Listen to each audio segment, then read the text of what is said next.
අයිබෝවන් සුබදෑසනක් වාසනාවන්ත දවසක් ප්‍රාර්ථනා කරනවා. අද අගෝස්තු මාසයේ 7 වෙනිදා ඉරිදා දවසේ අපි ඔබත් එක්ක කතා බහ කරන්නේ සතියග පත්තරමේන්තුවත් එක්ක. ජාතික පුවත්පත්වල තොරතුරු බොහොමයක් වාර්තා කරන අද දවසේදී වාර්තා කරන තොරතුරු එකිනෙක වෙනස් කාරණා පුවත්පත්වල වාර්තා වෙලා තිබෙනවා. අපි දන්නවා දැන් රටේ පවතින ආර්ථික අර්බුදය ඒ වගේම දේශපාලන කාරණා මේ සියල්ල පිළිබඳව තොරතුරු එනවා වගේම වඩා නිවැරදි තොරතුරු බොහොමයක් තියෙනවා සර්වපාක්ෂික ආණ්ඩුවක් පිළිබඳව අද ජාතික පුවත්පත්වල සතියන්තයේ වාර්තා කරනවා. පසුගිය සතියේ පුරාවටම දේශපාලන කාරණාවල කතා බහට ලක්ුණේ සර්වපාක්ෂික ආණ්ඩුවක් හැදෙනවද, සර්වපාක්ෂික ආණ්ඩුවට කවුද එකතු වෙන්නේ, මොන දේශපාලන පක්ෂද එකතු වෙලා ඉන්නේ, මේ කාරණා තමයි කතා බහට ලක්ුණේ. විශේෂයෙන්ම අපි දැක්කා ජනාධිපතිවරයා සියලුම දේශපාලන පක්ෂවලට ආරාධනා කරනවා සර්වපාක්ෂික ආණ්ඩුවට එකතු වන්න කියලා. අනුව අපි දැක්කා රටේ ප්‍රධාන දේශපාලන පක්ෂ සියල්ලම විපක්ෂය සමගි ජනබලවේගයේ ප්‍රමුඛ අනිකුත් සියලුම දේශපාලන පක්ෂ මේ සාකච්ඡාවලට එකතු වෙමින් සිටියා. නමුත් ජනතා විමුක්ති පෙරමුණ පාර්ශවයේ තාමත් මේ සාකච්ඡාවලට ආවේ නැහැ. මේ කරුණු කාරණා සියල්ල මත දවසේදී ජාතික පුවත්පත්වල තියෙනවා. අපි සූදානම් මේ ගැන කියන්න. ඒ වගේම කොරෝනා තත්ත්වය පිළිබඳවත් ඔබ අවධානයෙන් ඉන්න. සෞඛ්‍ය අංශ අනතුරු ඇඟවීම් සිද්ධ කරනවා. නැවතත් කොරෝනාව අවදානම් තත්ත්වයකට අවිල්ලා තිබෙනවා.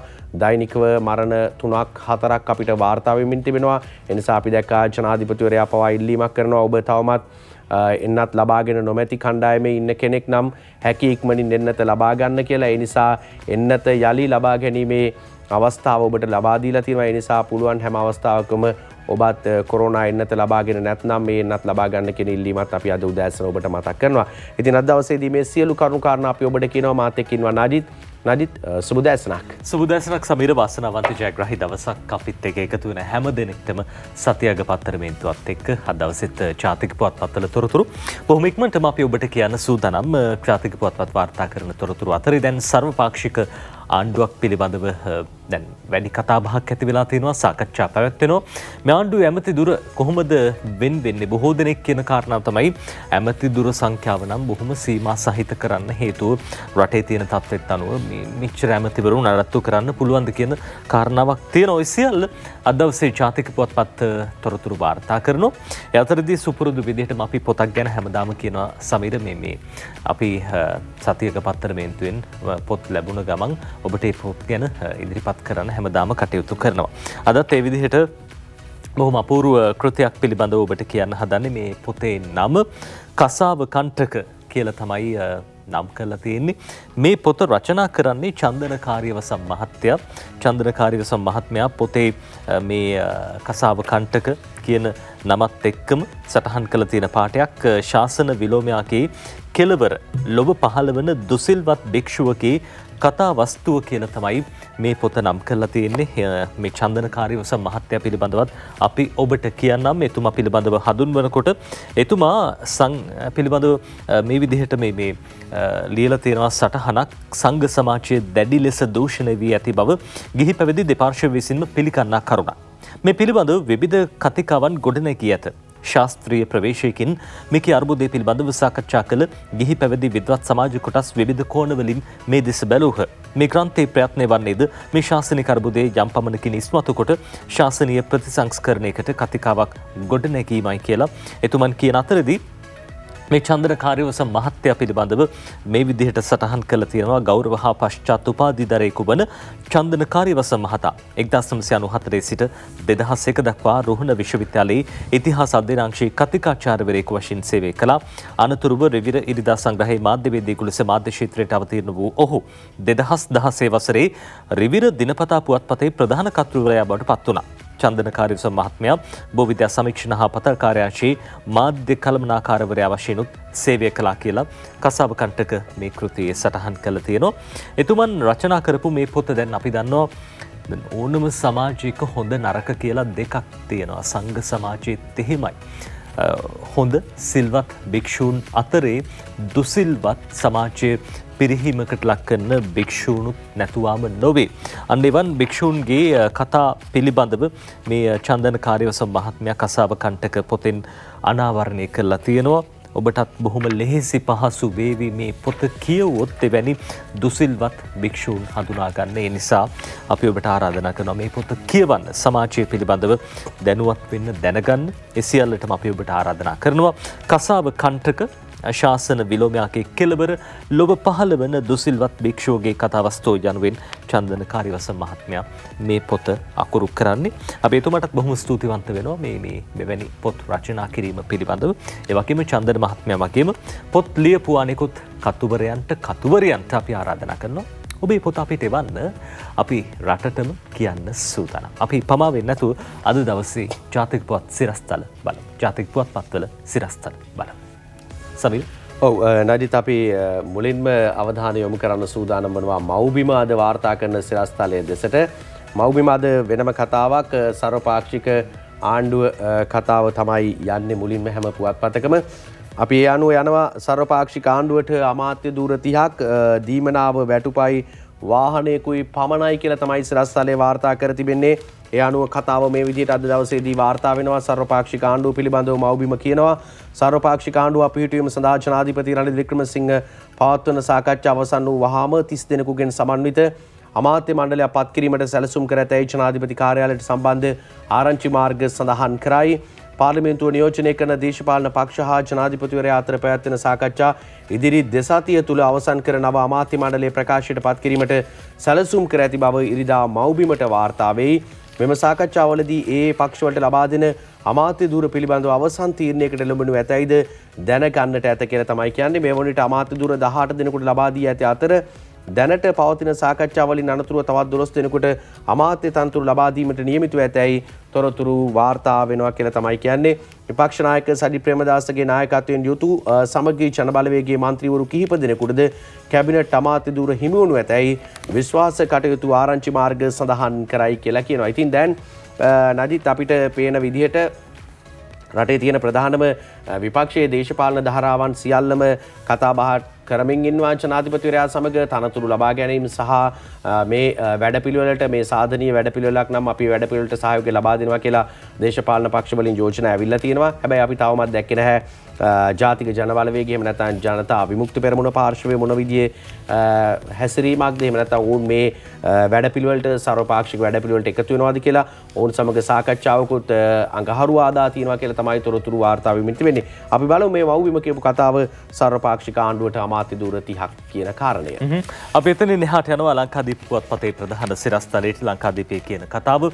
ශ්‍රී ලංකාදීපේ ආණ්ඩුවට කියලා තමයි අද ලංකාදීප පුවත්පත මේ පිළිබඳව තොරතුරු වාර්තා කරන්නේ. මේ ලංකාදීපේ කියන කතාව අජන්ත කුමාර අගලකඩ මේ පුවත ලියනවා ඉදිරියේදී පිහිටුවීමට යෝජිත සර්වපාක්ෂික ආණ්ඩුව සඳහා ශ්‍රී ලංකා නිදහස් පක්ෂයේද එක්වීමට බොහෝ දුරට ඉඩ ඇතැයි දේශපාලන ආරංචි මාර්ග සඳහන් කරයි. සර්වපාක්ෂික ආණ්ඩුවට සම්බන්ධ වී එහි වගකීම් බහරගත යුතු යන බතේ ශ්‍රී ලංකා නිදහස් පක්ෂයේ මන්ත්‍රීවරුන් පිරිසක් දැඩිව සිටින බවටද තොරතුරු අනාවරණය වෙලා තියෙනවා කියලා අද දවසේ මේ විදිහට තොරතුරු වාර්තා කරනවා ලංකාදීප පුවත්පත සඳහන් කරන කාරණාව ලංකාදීපේ ප්‍රධාන පිටුවේ මේ පිළිබඳව තොරතුරු වාර්තා කරන්නේ අද දවසේ. සමීර ඔව් අපි ඊළඟට යනවා නදිත් දේශීය පුවත්පත වාර්තා කරන කාරණා පිළිබඳව දේශීය අද වාර්තා කරනවා ළඟදීම තවත් දේශපාලන පෙරලියක් සිද්ධ වෙන කාරණය තමයි අද දවසේදී දේශීය පුවත්පතේ මුල් පිටුවේ වාර්තා කර තිබෙන්නේ. ඒ අනුව දේශපාලන පෙරලිය පිළිබඳව කතා බහට ලක් වී තිබෙනවා මේ ආකාරයට. එක්සත් ජාතික පක්ෂය සහ සමගි ජනබලවේගය නැවතත් එකතු වී නව දේශපාලන ගමනක් යා යුතුයයි පක්ෂ අභ්‍යන්තරයෙන් යෝජනාවක් ඉදිරිපත්ව ඇතැයි සමගි ජනබලවේගයේ මහලේකම් රංජිත් මද්දුම් බණ්ඩාර මහතා දේශයට පැවසිය. මේ ගැන තවමත් පක්ෂය තුළ ඇත්තේ සංවාදයක් පමණක් බව පැවසූ ලේකම්වරයා ඉක්මනින්ම මේ යෝජනාව ගැන තීන්දුවක් ගැනීමට හැකි වෙතැයි අපේක්ෂා කරන බවද සඳහන් කර තිබෙනවා. ඒ අනුව මේ කතාව තවත් අලුත්ම කතාවක් ජනාධිපතිවරයා දැනට යෝජනා කර ඇති සර්වපාක්ෂික ආණ්ඩුවට සහභාගී වී යුතුයයි පක්ෂයේ ජ්‍යෙෂ්ඨයන් පිරිසක් යෝජනා කර තිබෙනවා. ඒ අතර තවත් මන්ත්‍රීන් පිරිසක් ප්‍රකාශ කර ඇත්තේ සර්වපාක්ෂික ආණ්ඩුවකට පිටත සිට සහාය දීම වඩාත් යෝග්‍ය බවද වාර්තා කර තිබෙනවා මහලේකම්වරයා සඳහන් කරනවා. ඒ අනුව සර්වපාක්ෂික ආණ්ඩුව සම්බන්ධව ජනාධිපතිවරයා සමග තම පක්ෂය නිල වශයෙන් සාකච්ඡා කරන බවද මහලේකම්වරයා වැඩි දුරටත් කිව්වා කියලා තමයි තොරතුරු අනාවරණය කරන්නේ. ඉතින් දැන් එක්සත් ජාතික පක්ෂයයි සමගි ජනබලවේගයයි කියන්නේ එකම දේශපාලන ව්‍යාපාරයක්. නමුත් අපි දැක්කා පහුගිය කාලේදී වුන් දෙපැත්තකට වෙන්නුණා. ඒ අනුව තමයි මේ පක්ෂ දෙකක් ගොඩනැගෙන්නේ. ඉතින් එක්සත් ජාතික පක්ෂයේ ප්‍රධාන පක්ෂය. ඉතින් දැන් යලි එකතු වෙන අපි දැක්කා නදිත් පහුගිය කාලේදී හරින් ප්‍රනාන්දු අමාත්‍යවරයා සඳහන් කරනවා යලි එක්සත් ජාතික පක්ෂයේ සමග සමගි ජන බලවේගය එකතු කරන වැඩපිළිවෙල කරන්න කියලා ජනාධිපතිවරයා ඔහුට සඳහන් කරා කියලා. ඉතින් මේ කරුණුත් එක්ක බැලුවාම මේ අද දේශීය පුවත්පත වාර්තා කරන මේ දේශපාලන පෙරළිය සිදුවේද යලි එක්සත් ජාතික පක්ෂයයි සමගි ජන බලවේගයයි එකට වැඩ කරයිද එකම දේශපාලන මාවතක යයිද? එක පැත්තකින් එහෙම හිතන අතරදී අපි අර කලින් සඳහන් කරපු කාරණාව ශ්‍රී ලංකා නිදහස් පක්ෂයත් ආණ්ඩුවට එකතු වෙනවා කියන කාරණාව දැන් මේ පක්ෂ දෙකත් මේ වෙනසක් නැහැ මේ සමගි ජන බලවේගයේ සහ එක්සත් ජාතික පක්ෂ වගේමයි ශ්‍රී ලංකා නිදහස් පක්ෂය සහ ශ්‍රී ලංකා පොදු ජන පෙරමුණේ මහගෙවල් දෙකට ආපහු යන්න මේ පක්ෂ කටයුතු කරනවාද කියලා අපිට හිතෙන තරමටම ඒ තත්ත්වය ඇති වෙලා තියෙනවා. දැන් ඔය අතරදී දැන් සර්වපාක්ෂික රජයේ අමාත්‍ය දුර වෙන් වෙන්නේ කොහොමද මේ පිළිබඳව කසුකුසුවක් තිබ පහුගිය දවස්වල අද අරුණ පුවත්පත කියන කතාවක් ප්‍රධාන සිරස්තලෙන් සර්වපාක්ෂික ආණ්ඩුවේ ජොනි එස්.එම්. රෝහිත පවිත්‍රට ඇමති දුර පොහොට්ටුව නිර්දේශ කරයි තොණ්ඩමන් විග්නේශ්වරන් හා අතවුල්ලාටත් තනතුරු කියලා. තොණ්ඩමන් විග්නේශ්වරන් හා අතවුල්ලාටත් තනතුරු උදේශී වේකනායක රංජිත් ගුණවර්ධන සමගින් මේ පූතල් ලියන්නේ සර්වපාක්ෂික ආණ්ඩුව පිහිටුවීමේදී සිය දිස්ත්‍රික් නායකයන්ට කැබිනට් ඇමති දුර ලබා දෙන ලෙස ඉල්ලා සිටීමේ යෝජනාවක් ජනාධිපතිවරයා වෙත යොමු කිරීමට ශ්‍රී ලංකා පොදු ජන පෙරමුණ තීරණය කරලා තියෙනවලු. ඒ අනුව දැන් කියනවා මේ පිළිබඳ සාකච්ඡාවක් ශ්‍රී ලංකා පොදු ජන පෙරමුණේ නිර්මාතෘ බැසිල් රාජපක්ෂ සමග පක්ෂයේ ජ්‍යෙෂ්ඨයන් පවත්වා තිබේ. ඇතැම් දිස්ත්‍රික්කවල දිස්ත්‍රික් නායකයන් පාර්ලිමේන්තු නියෝජනය නොකරති. ජොන්ස්ටන් ප්‍රනාන්දු මහින්දානන්ද අලුත්ගමගේ පවිත්‍ර වන්නිආරච්චි එස්.එම්. චන්ද්‍රසේන රෝහිත අබේගුණවර්ධන එස්.බී. දිසානායක නිමල් ලංසා යන මන්ත්‍රීවරුන්ට ඇමති දුර ලබා දීම සඳහා ශ්‍රී ලංකා පොදු ජන පෙරමුණ නිර්දේශ කර ඇති බවට වාර්තා වෙනවා. මේ වන විට අමාත්‍යාංශ 28ක් ගැසට් කර ලේකම්වරු පත් කරලා තියෙනවා. සර්වපාක්ෂික ආණ්ඩුව පිහිටුවීම සඳහා ජනාධිපති රනිල් වික්‍රමසිංහ මහතා මේ වන විට දේශපාලන පක්ෂ සමග සාකච්ඡා පවත්වනවා. කැබිනට් ඇමති දුර 30ක් හා රාජ්‍ය ඇමති දුර 30ක් සර්වපාක්ෂික ආණ්ඩුවේදී පත් කරන අතර දැනට පත්ව සිටින කැබිනට් ඇමතිවරුන්ගේ විශේෂපතයන්ද වෙනස් වනු ඇති බවට ආරංචි මාර්ග සඳහන් කරනවා කියලා තොරතුරු වාර්තා කරනවා. ඒ අතර උතුරු නැගෙනහිර කඳුකරේ දෙමළ ජනතාවට උපරිම සේවයක් ලබා දෙන මේ පළාත් නියෝජනය කරන පාර්ලිමේන්තු මන්ත්‍රීවරුන්ට කැබිනට් අමාත්‍ය දුර සහ රාජ්‍ය අමාත්‍ය දුර ලබා දීමේ සූදානමකුත් තියෙනවා කියලා අද දවසේ මේ විදිහට අරුණ පුවත්පත තොරතුරු කියනවා. අරුණ ඒ විදිහට තොරතුරු කියද්දී නජිත් දැන් හිටපු ජනාධිපතිවරයා මහින්ද රාජපක්ෂ මහතා මොන වගේ කතාවක්ද කියන්නේ කියලා අපි සොයා බලනවා. දේශීය වාර්තා කරනවා අද දවසේදී පරිත්‍යාගශීලී වුණොත් සර්වපාක්ෂික ආණ්ඩුව හරියාවි මේ කතාව දෙනවා. මහින්ද රාජපක්ෂ මහතා කියන කතාව සර්වපාක්ෂික ආණ්ඩුවට එක්වන සියලු පක්ෂ පරිත්‍යාගශීලී වන්නේ නම් පමණක් එම ආණ්ඩුව යහපත් ලෙස ඉදිරියට ගෙන යා හැකි බව ශ්‍රී ලංකා පොදු ජන පෙරමුණේ නායක සහ හිටපු ජනාධිපති මහින්ද රාජපක්ෂ මහතා දේශීය පුවත්පතට පැවසිය කියලා තොරතුරු අරගෙන එනවා. යෝජිත සර්වපාක්ෂික ආණ්ඩුවට වාමාංශික දක්ෂිණාංශික මෙන්ම මධ්‍යස්ථ මතධාරී පක්ෂ රැසක් එකතු වනු ඇත. එවැනි මිශ්‍ර දේශපාලන ව්‍යාපෘතියකදී හැම පක්ෂයක්ම තම තමන්ගේ අභිමානය සහ ආඩම්බරය අමතක කොට පවත්න අර්බුදයෙන් රට ගොඩ ගැනීම සඳහා පරිත්‍යාගශීලී විය යුතුයි. එසේ නොවුනහොත් මෙම සර්වපාක්ෂික ආණ්ඩුවද තවත් කතා සාප්පුවක් පමණක් වනු ඇතැයිද හිටපු ජනාධිපතිවරයා සඳහන් කර තිබෙනවා. ඉතින් ඒ කතාව ඇත්ත.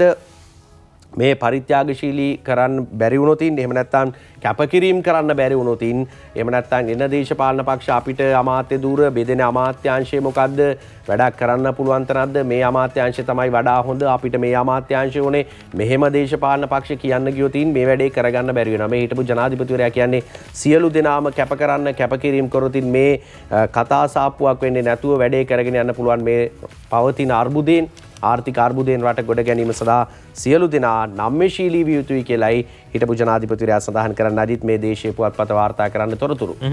දේශයෙන් පස්සේ අපි යනවා ලංකාදීපයට. ලංකාදීපේ කියනවා සජ්ජබි නැත්තම් සමගි ජන බලවේගයේ පිරිසකටත් අමාත්‍ය දුර පිරිනමන්න සූදානම් කියලා අජන්ත කුමාර අගලකට මේ පූත ලියන්නේ. අජන්ත කියනවා සමගි ජන බලවේගයේ මන්ත්‍රීවරුන් පිරිසක් ඉදිරියේදී පිහිටුවන සර්වපාක්ෂික ආණ්ඩුවකට එක්වීමට බොහෝ දුරට ඉඩකඩ ඇතැයි රජයේ ආරංචි මාර්ග සඳහන් කරනවා කියලා. ආණ්ඩුවේ මැති ඇමතිවරුන් පිරිසක් සමගි බලවේගයේ මන්ත්‍රීවරුන් කිහිප දෙනෙකු සමග දැනටමත් ඒ සම්බන්ධයෙන් සාකච්ඡා කර ඇති බවද වාර්තා වෙනවා.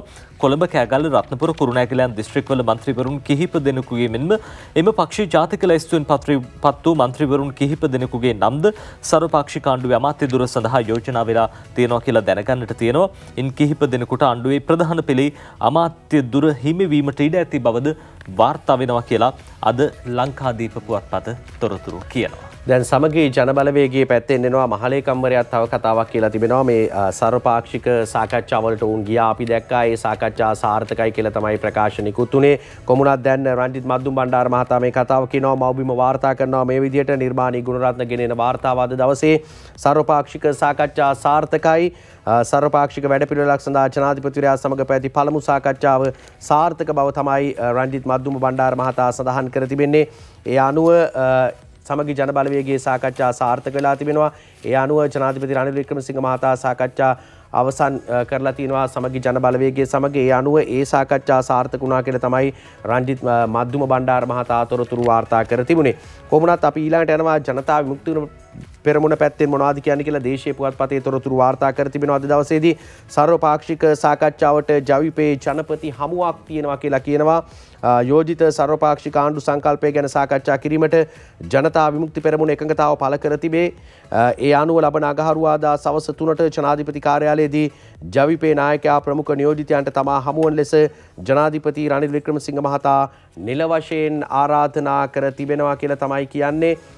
ඉතින් මේ කාරණේ අපි විමසීමක් කරා නමුත් ඔවුන්ගේ පාර්ශවයෙන් නම් කිව්වේ එහෙම හමුවක් පිළිබඳව තාම තොරතුරු වාර්තා වන්නේ නැහැ කියලා ජනතා විමුක්ති පෙරමුණ පැත්තෙන් අපි විමසීම් කිරීමේදී ඔවුන් සඳහන් කරා. නමුත් අපි දැක්කා ජනාධිපතිවරයා මහානායක ස්වාමින් වහන්සේ රාමඤ්ඤ මහනිකායේ හමු වුණු වෙලාවේදී කිව්වා ජනතා විමුක්ති පෙරමුණේ නායකයන්ට ආරාධනා කරලා තිබෙනවා කියලා අඟහරුවාදා දවසේදී මුණ ගැහෙන්න කියලා. ඒ අනුව තමයි මේ පුවත්පතත් තොරතුරු වාර්තා කරලා ඇත්තේ ජනතා විමුක්ති පෙරමුණ මුණ ගැහෙනවා කියලා. නමුත් ජනතා විමුක්ති පෙරමුණ පාර්ශවයෙන් තවමත් ඒ පිළිබඳව අපිට ප්‍රකාශයක් ලැබිලා නැහැ මාධ්‍යයට. ඔවුන් මුණ ගැහෙනවද නැද්ද කියන කාරණේ පිළිබඳව. නමුත් අද මව්බිම දේශීය පුවත්පත වාර්තා කරනවා සර්වපාක්ෂික සාකච්ඡාවට ජවිපේ ජනපති හමුවක් තියෙනවා කියලා. ඊළඟට සිළුමිණ කියන කතාවක් තියෙනවා ජනතා විමුක්ති පෙරමුණේ නායකයා සඳහන් කරන කාරණේ අද දවසේදී වාර්තා කර තිබෙනවා සිළුමිණ පුවත්පත මේ විදිහට ජවිපේ සර්වපාක්ෂික ක්‍රමය පිළිගන්නේ නැහැ කියලා තමයි කියන්නේ තාරක වික්‍රමසේකරයි ලියන්නේ. ජනතා විමුක්ති පෙරමුණ සර්වපාක්ෂික ආණ්ඩුවක් යෝජනා කර නමුත් ඒ සම්බන්ධව අවධානය යොමු නොකිරීම නිසා අසාර්ථක වූ බව ජනතා විමුක්ති පෙරමුණේ නායක අනුර කුමාර දිසානායක මහතා සඳහන් කර තිබෙනවා.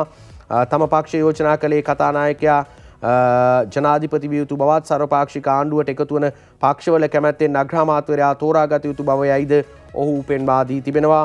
ඒ වගේම අමාත්‍ය මණ්ඩලය 10 දෙනෙකුට සීමා වීම සහ ඉල්ලාස් කරගත් නඩු නැවත විභාග කිරීමද තම පක්ෂයේ ඉල්ලීමක් බවද සඳහන් වුණා කියලා තමයි කියන්නේ. ඉතින් ඒ අනුව දැන් මේ දේවල් සිද්ධ වෙන්නේ නැත්නම් ජනතා විමුක්ති පෙරමුණ සර්වපාක්ෂික ක්‍රමයට එන්නේ නැහැ. කෙසේ වුණත් ජනාධිපතිවරයා විසින් රට අර්බුදයෙන් ගොඩ ගැනීමට වැඩපිළිවෙලක් ඉදිරිපත් කළහොත් එහි රටට හිතකර සියලු කටයුතු වෙනුවෙන් සහාය ලබා දෙන බවද ඔහු පෙන්වා දුන්නේ කියලා තමයි කියන්නේ. දැන් ජනතා විමුක්ති පෙරමුණ කියන්නේ අපි කිව්වේ කතානායකවරයා ජනාධිපතිවරයා හැටියට පත් කරගෙන මේ සර්වපාක්ෂික ආණ්ඩුවට එකතු වන දේශපාලන පක්ෂවල අදහස් අනුව නජිත් අග්‍රාමාත්‍යවරේ පත් කරගෙන අමාත්‍ය ධූර 10කට සීමා කරගෙන යමු. එහෙම දෙයක් වෙන්නේ නැත්නම් අපි මේ වැඩපිළිවෙලට එන්නේ නැහැ කියලා තමයි වුන් කියන්නේ. හැබැයි දැන් සාකච්ඡා මට්ටමේ තියෙන විදිහට එහෙම දෙයක් වෙයිද කියන ප්‍රශ්නාර්ථය තිබෙනවා. නමුත් අනිකුත් සියලුම දේශපාලන පක්ෂ රටේ තියෙන මේ සාකච්ඡා සාර්ථකයි කියලා තමයි සඳහන් කරන්නේ. ඉතින් ඒ නිසා අපි බලමු ඉදිරි දෙසතිය ඉදිරි සතිය ඉතාමත්ම තීරණාත්මක වෙයි ශ්‍රී ලාංකීය දේශපාලනය තුළ මේ සර්වපාක්ෂිකව ගොඩනැගෙන වැඩපිළිවෙල පිළිබඳව තමයි බොහෝ දෙනෙක් බලාගෙන ඉන්නේ. ඔය අතර සමීර දැන් අපි දකින්න හැම පාර්ශවයකින්ම විශේෂම ජාතික පුවත්පත්වල තොරතුරු වාර්තා වෙන විදිහට මේ ඇමති දුර ගන්න ලොකු තරගයක් තියෙනවා. මේ අද ලංකාදීප පුවත්පතේ ගැන වෙනමම පුවතක් ලියලා තියෙනවා. සර්වපාක්ෂික ආණ්ඩුවේ ඇමති පුටුවලට ලොකු පොරයක්. පොහොට්ටු පිරිසක් කැමති දුර ගන්න වෙන ක්‍රියාමාර්ගයක කියලත් අද ලංකාදීපේ කියනවා සුජිත් හේවාචුලිගේ ලියන්නේ. සර්වපාක්ෂික ආණ්ඩුවේ ඇමති පුටුවලට ලොකු පොරයක් ඇති වී තිබෙන බව දේශපාලන ආරක්ෂි මාර්ග වලින් දැනගන්නට ඇත. ශ්‍රී ලංකා පොදු ජන පෙරමුණ ඇතුළු දේශපාලන පක්ෂ කිහිපයක් තම පක්ෂවලට ලැබිය යුතු ඇමති දුර ප්‍රමාණ සම්බන්ධයෙන් රජයට කරුණු පෙන්වා දීලා තියෙනවලු. එනමුත් ඒ ප්‍රමාණ සම්බන්ධයෙන් රජයේ පාර්ශවයෙන් සුබවාදී ප්‍රතිචාරයක් තවමත් ලැබී නැතයි වාර්තා වේ.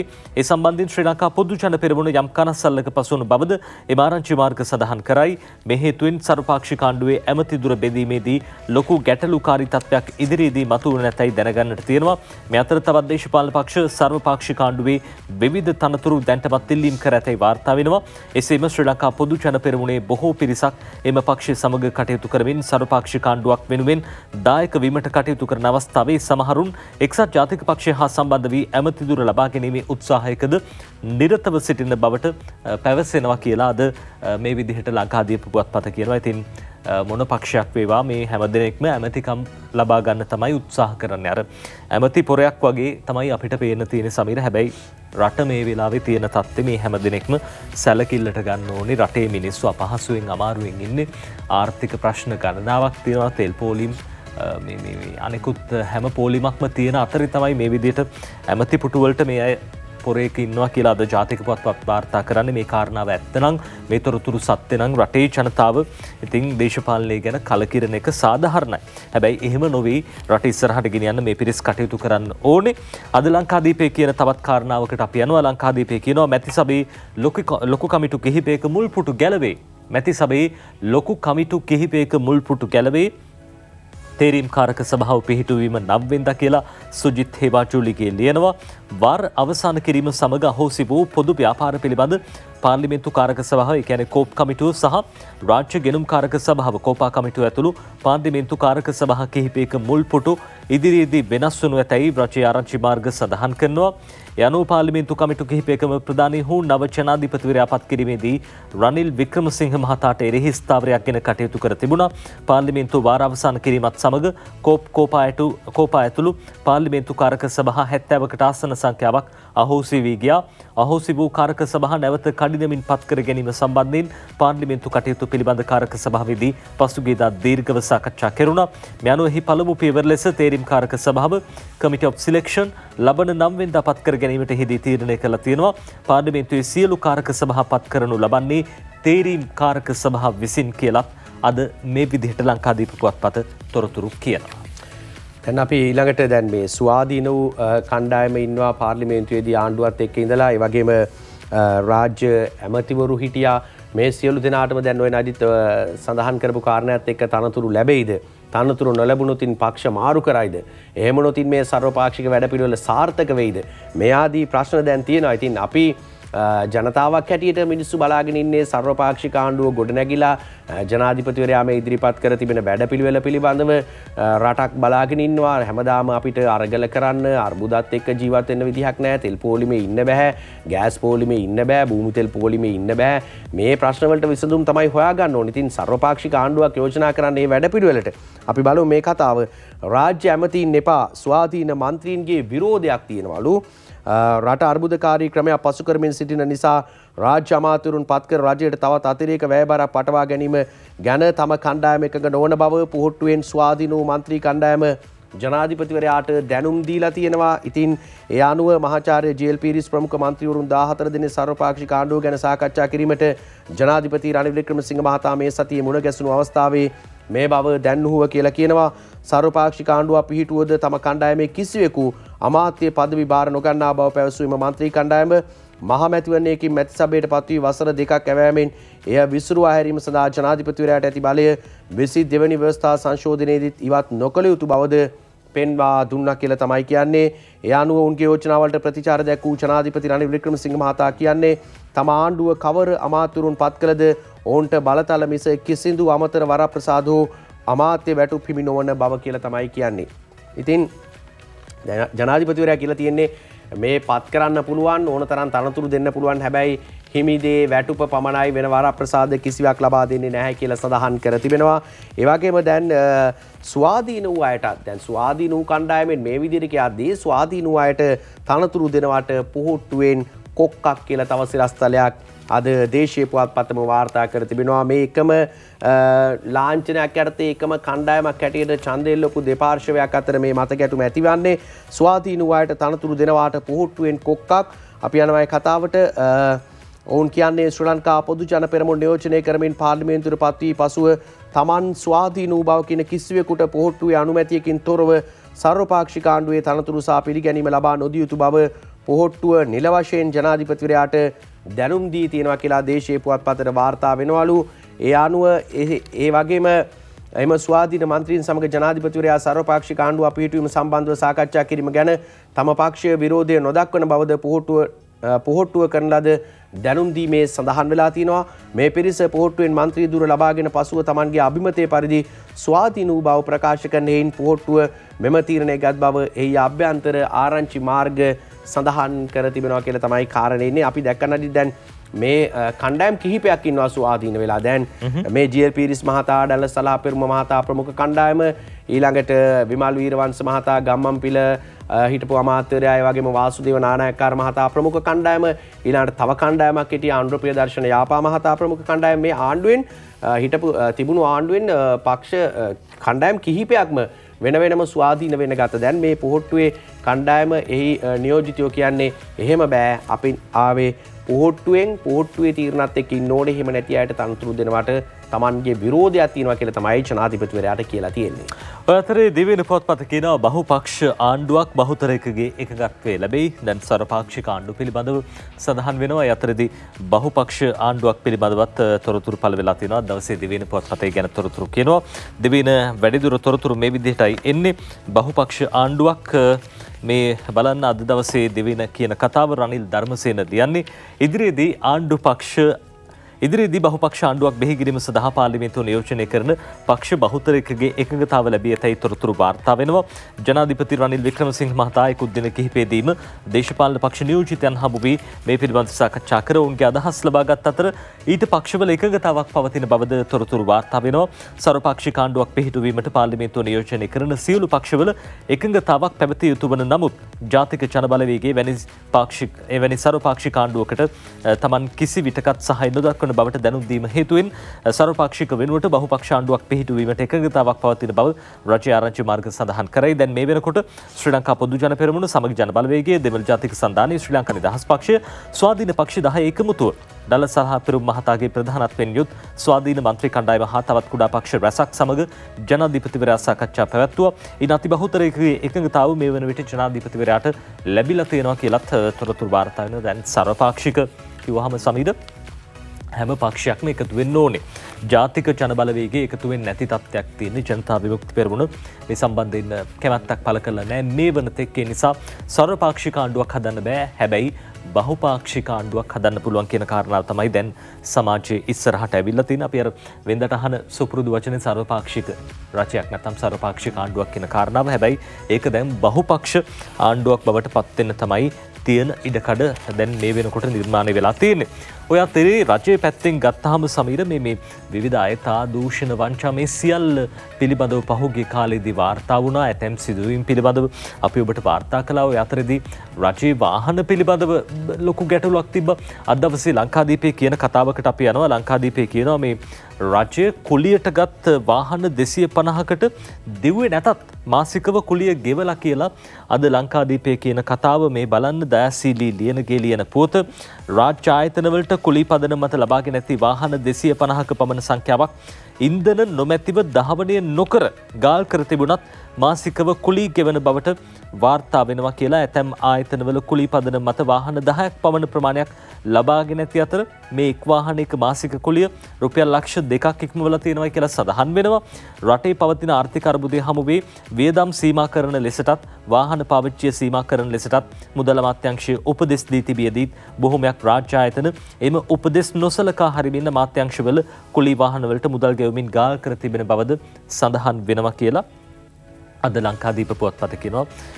මේ සිදුවීම් අහන්න දකින්න ලැබෙනකොට කොච්චර අනුවේදනීයද සමහර වෙලාවට මේ සේවකයන්ගේ අපි දන්නවා අතිකාල දීවනා OT එහෙම කපනවා මේ දවස්වල. රජයේ ගෙවන්න වැටුප් නැහැ, පඩි නැහැ, සල්ලි නැහැ කියලා OT එහෙම කපලා මේ ඉන්න සමහර මේ සේවකයෝ ඉන්නවා සමීර.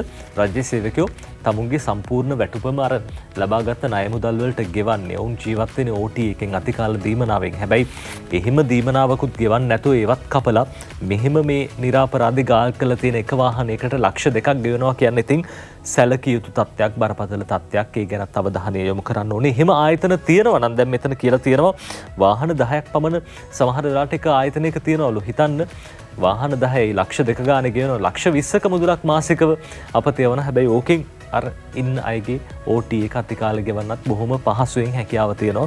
ඒ ගැනත් ටිකක් සලකා බලන්න ඕනේ. සමීර. ඔව් නජිත්, ඉතින් මේ වගේ දේවල් අපිට ගොඩක් අහන්න ලැබෙනවා. ඉතින් මේවට මේ වැට බඳින්න ඕනේ. ඉතින් මේවා වෙන්න සුදුසු දේවල් නෙමෙයි. අමාත්‍යාංශයක හෝ රාජ්‍ය ආයතනයක ඉතින් මේවා මිනිස්සු බලාගෙන ඉන්නේ. මේවට මොනවද වෙන්නේ කියලා මිනිස්සු දන්නවා. ඉතින් මේ රාජ්‍ය නිලධාරීන්ගේ කැපවීම මීට වැඩිය තියෙන්න ඕනේ. මේවා හොයලා බලලා වැඩ කරන්න. ඉතින් ඒ ASCII තමයි අපි මේ කතාවල් ආවේ සියලුම දේශපාලන කාරණා ඉස්මතුනේ අරගල ආවේ මේ දූෂණය පිටු දකින්න කියලා. දැන් මේ අරගලය ගැන කතාවක් අද දවසේදී දේශීය පුවත්පත වාර්තා කරනවා මේ විදිහට ජනාධිපතිතුමා සහ අරගලකරුවෝ සාකච්ඡාවක කියලා තමයි සිරස්තලේ වාර්තා කරන්නේ. ගයාන් ගාල්ලගේ ලියන වාර්තාව අද දවසේදී අරගලකරුවන් සමග සාකච්ඡා කොට ඔවුන්ගේ සාධන යෝජනා රාජ්‍ය පාලනය සඳහා යොදා ගැනීමට ජනාධිපති රනිල් වික්‍රමසිංහ මහතා තීරණය කර ඇත. ඒ අනුව මේ සතිය තුළ අරගලකරුවන් සමග සාකච්ඡා කිරීමට ජනාධිපතිවරයා සැලසුම් කර ඇතැයි දැනගන්නට තිබෙනවා කියලා මේ පුවත්පත වාර්තා කරන්නේ. හැබැයි අපි දැක්කා ජනාධිපතිවරයා වුන් සමග සාකච්ඡාවකුත් කරනවා. එසේ යමුවන අරගලකරුවන් රජයේ ඇතැම් කාර්යයන් සඳහා ඍජුව එක් කර ගැනීමට ජනාධිපතිවරයා බලධාරීන් සමග සාකච්ඡා කර ඇතැයිද තොරතුරු වාර්තා වෙනවා කියලා කියන්නේ. වැඩිත් අපි දැක්ක අරගලකරුවෝ කීප දෙනෙක්ම එහෙම නැත්නම් ඒ කණ්ඩායම් කිහිපයක් ගිහිල්ලා ජනාධිපතිවරයා මුණ ගැහිලා සාකච්ඡා කළා. ඔවුන්ගේ වැඩපිළිවෙල ජනාධිපතිවරයාට ලබා දෙනවා. ඒ අනුව ජනාධිපතිවරයා ඔවුන් සමග සාකච්ඡා කරා. ඔවුන්ගේ ප්‍රශ්න ගැටලු යෝජනා මේ සියල්ලම ඉදිරියේදී සාධනීය ලෙස ගන්නවා කියලා තමයි ජනාධිපතිවරයා සඳහන් කරේ. කොමුණත් ඒ කාරණේ එහෙම සඳහන් වෙද්දී අරගලකරුවන් ගාලු මෝදුරට සමුදෙන ආකාරයත් අපි දැක්කා. කණ්ඩායම් කිහිපයක්ම තව කණ්ඩායම් කිහිපයක් රැඳෙන අතර වාරයේදී කණ්ඩායම් කිහිපයක් ඉවත් වෙලා යනවා. මේ ඔබ දකින ඡායාරූපයේ තියෙන සිළුමිණ පුවත්පතේ පසුගිය අගෝස්තු 5 වෙනිදාට දින 119ක් සම්පූර්ණ වූ ගාලු මෝදුර අරගල භූමියේ කඳවුරු බැඳගත් විශාල පිරිසක් දැන් සිය බඩු බාහිර ආදිය නැවත රැගෙන යමින් ගාලු මෝදුරට සමුදෙමින් සිටි. මේ සිකුරාදා පස්වරු 5ට තිබූ දසුණක් සිළුමිණ ඡායාරූප ශිල්පී දුෂ්මන්ත මායාදුන්නේට හසු ආකාරය දැක්වෙන ඡායාරූප වාර්තාවක් තමයි අරගෙන අවිල්ලා තියෙන්නේ. ඉතින් ගාලු මෝදුර භූමියේ තිබූ අනවසර ඉදිකිරීම සහ ඇති වගාවන් අගෝස්තු 5 වෙනි සිකුරාදා පස්වරු 5ට පරිවත් කර ගන්නා ලෙස පොලිසිය මගින් නියෝගයක් කලින් නිකුත් කර තිබීම එයට හේතු වුණා කියලා කියන්නේ. ඒ අනුව තමයි මේ ඡායාරූපය අපි දකින්නේ. බොහෝ දෙනෙක් ඌඩාරම් අට්ටාල මේ සියල්ල ඉවත් කරගෙන මින් සිටියා. ඒ අනුව දැන් සීමිත පිරිසක් තමයි නදිත් දැන් රැඳී සිටින්නේ. තවමත් අරගල යනවා කියලා පෙරටුගාමී පක්ෂයත් ඒ වගේම ජාතික ජනබලවේගයත් සඳහන් කර අරගලේ නැවතීමක් නැහැ. අරගලේ ඉදිරියට යනවා. නමුත් සමහර එකතු වුණු කණ්ඩායම් මේ අරගලයත් එක්ක ස්වේච්ඡා සංවිධාන විවිධ පාර්ශ්ව අපි දැක්කා. දැන් අපි අරගලේ නවත්තනවා. මේ ජනාධිපතිවරයාට යම් කාලයක් ලබා දෙන්න ඕනේ වැඩ කරන්න. ඊට පස්සේ අපි බලමු නැවත අපි එහෙම ගැටලු තත්ත්වයක් ඇති වුණොත් මේ යන පාලනයේ රාජ්‍ය පාලනයේ වැරදි නම් නැවත අපි අරගල භූමියට එකතු වෙනවා කියලා ඔවුන් සඳහන් කරමින් අරගල භූමියෙන් නික්ම යන ආකාරය තමයි අපි දැක්කේ. එතර සමීර අරගල භූමියේ තවත් ඡායාරූපයක් අද දවසේ සත්‍ය ගරුණ ප්‍රධාන ඡායාරූපේ බවට පත් වෙලා තියෙනවා. මේ බලන්න සමන් අබේසිරිවර්ධන ලබාගත්තු ඡායාරූපයක් කරුණ පුවත්පතත් පළ කරලා තියෙනවා. පුස්තකාලයේ ලයිබ්‍රරි මේ ගෝඨාගෝ ගම මේ තිබ්බ පුස්තකාලේ තමයි මේ විදිහට ඉවත් කරන්නේ. ගෝ ගම නික්ම යාම කියලා මේ බලන්න මේ දැන් තරුණ බොහෝ පිරිසක් තමයි අරගලයෙන් නිරත වෙලා හිටියේ. හැබැයි මේ වයසක සීයත් මේ අරගලයට එකතු වෙලා ඉන්න කෙනෙක් කියලා අපිට විශ්වාස කරන්න පුළුවන්. මේ පොත්පත් එහෙම අස් කරන මේ ඡායාරූපයක් තමයි මේ විදිහට අද දවසේ පළ කරලා තියෙන. පුස්තකාලයේ මේ විදිහට ගෝගම නික්ම යාම කියලා ඡායාරූපයකුත් එක්ක සතිය ගරුණ පුවත්පත තොරතුරු වාර්තා කරනවා. අපි දැක්කා ගෝඨාගෝගම පවත්වගෙන ගියපු පුස්තකාලයේ පස්සේ ජනාධිපති ලේකම් කාර්යාලය වෙත ගෙනාවා. පස්සේ එතනින් ආයෙ නැවතත් ගෝඨාගෝගමට මේ පුස්තකාලය අරගෙන ගියා. දැන් මේ වෙනකොට පුස්තකාලේ පොතුත් ඉවත් කරනවා කියලා සතිය ගරුණ පුවත්පත ඡායාරූපයකුත් එක්කම ওই විදිහට පළ කරලා තියෙනවා. ඔය අතරේ දැන් සූදානමක් තියෙනවලු කුමාර ගුණරත්න මැතුළු 14ක් අත්අඩංගුවට ගන්න. හේතුව අරගලයට නායකත්වයේ දුන්නා කියන කාරණාව කියලා තමයි අද දවසේ ලංකාදීප පුවත්පත වගේම අරුණ පුවත්පතත් වාර්තා කරන්නේ. අරුණ කියනවා කුමාර ඇතුළු 14ක් අත්අඩංගුවට ගැනීමට නීති උපදෙස් ඉල්ලයි කියලා තිස්ස රවීන්ද්‍ර පෙරේරා ඉෂාර රත්නකාර පුවත ලියන්නේ. අරගලයට නායකත්වයේ දුන් පෙරටුගාමී සමාජවාදී පක්ෂයේ ප්‍රධාන ලේකම් කුමාර ගුණරත්න මැතුළු තවත් පක්ෂවල සමාජිකයන් හා වෘත්තීය සමිති ක්‍රියාකාරිකයන් 14 දෙනෙකු අත්අඩංගුවට ගැනීමට පොලිසිය නීතිපති උපදෙස් ඉල්ලලා තියෙනවා. මේ 14 දෙනාම ඍජුවම අරගලකරුවන් ප්‍රචණ්ඩත්වයේ කරා යොමු කළ බවට චෝදනා එල්ල වූවන් බව ආරක්ෂක අංශ ප්‍රධානියෙකු සතිය ගරුණ පුවත්පතට කිව්වා කියලා තියෙනවා. නීතිපති උපදෙස් අනුව මේ පිරිස අත්අඩංගුවට ගැනීමට මෙන්ම රාජ්‍ය විරෝධී ක්‍රියා සඳහා ඍජුවම දායකත්වයේ දැක් වූ දේශපාලන පක්ෂ ගැනද තීරණයක් ගැනීමට රාජ්‍ය අවධානය යොමු වෙතයිද එම ආරක්ෂක ප්‍රධානිය අවධාරණය කරනවා. ඊට අමතරව ජුලි 9 වෙනිදා ජනපති මන්දිරයට කඩා වැදුණු හා අරගල භූමිය අරගල මෙහෙ වූ 43 දෙනෙකු දැනටමත් අත්අඩංගුවට ගැනීමට සැලසුම් කර ඇතැයි ඒ ජ්‍යෙෂ්ඨ ප්‍රකාශකයා සඳහන් කළා. මේ 43 දෙනාගෙන් 10 දෙනෙකුගේ අනන්‍යතාව දැනටමත් හඳුනාගෙන ඔවුන් පදිංචි ස්ථානවලට විශේෂ පොලිස් කණ්ඩායම් පිටව ගියත් ඔවුන් නිවෙස් අත්හැර දමා ගොස් ඇතැයි මේ නිලධාරීහු ප්‍රකාශ කළ තියෙනවා. මේ 43 දෙනාගේ ඡායාරූප මාධ්‍ය වෙත මුදා හැර කඩිනමින් ඔවුන් ඇල්ලීම සඳහා මහජන සහාය පැතීමට තීරණය කළ තියෙනවලු. ඉක්ුත් 9 සහ 13 යන දිනවල කොටුව ජනාධිපති මන්දිරය, අර්ලීගහ මන්දිරය, ජනාධිපති රනිල් වික්‍රමසිංහ මහත්මයාගේ පුද්ගලික නිවස, ජනාධිපති ලේකම් කාර්යාලයට යන ස්ථානවලට අයුතු ලෙස ඇතුළු වී ඇති අරගලකරුවන් 50කට ආසන්න පිරිසක් මේ වන විට පොලිස් අත්අඩංගුවේ පසු වෙනවා කියලා තොරතුරු වාර්තා කරනවා.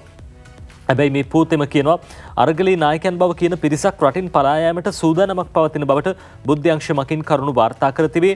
ඒ අනුව පොලිසිය අධිකරණයේ අවස්ථා කිහිපයකදී කරන ලද ඉල්ලීම් වලට අනුව අරගලේ ප්‍රධානීන් බව කියන පුද්ගලයන් 31 දෙනෙකුගේ විදේශ ගමන් මේ වන විට තහනම් කරලා තියෙනවා කියලාත් කියනවා.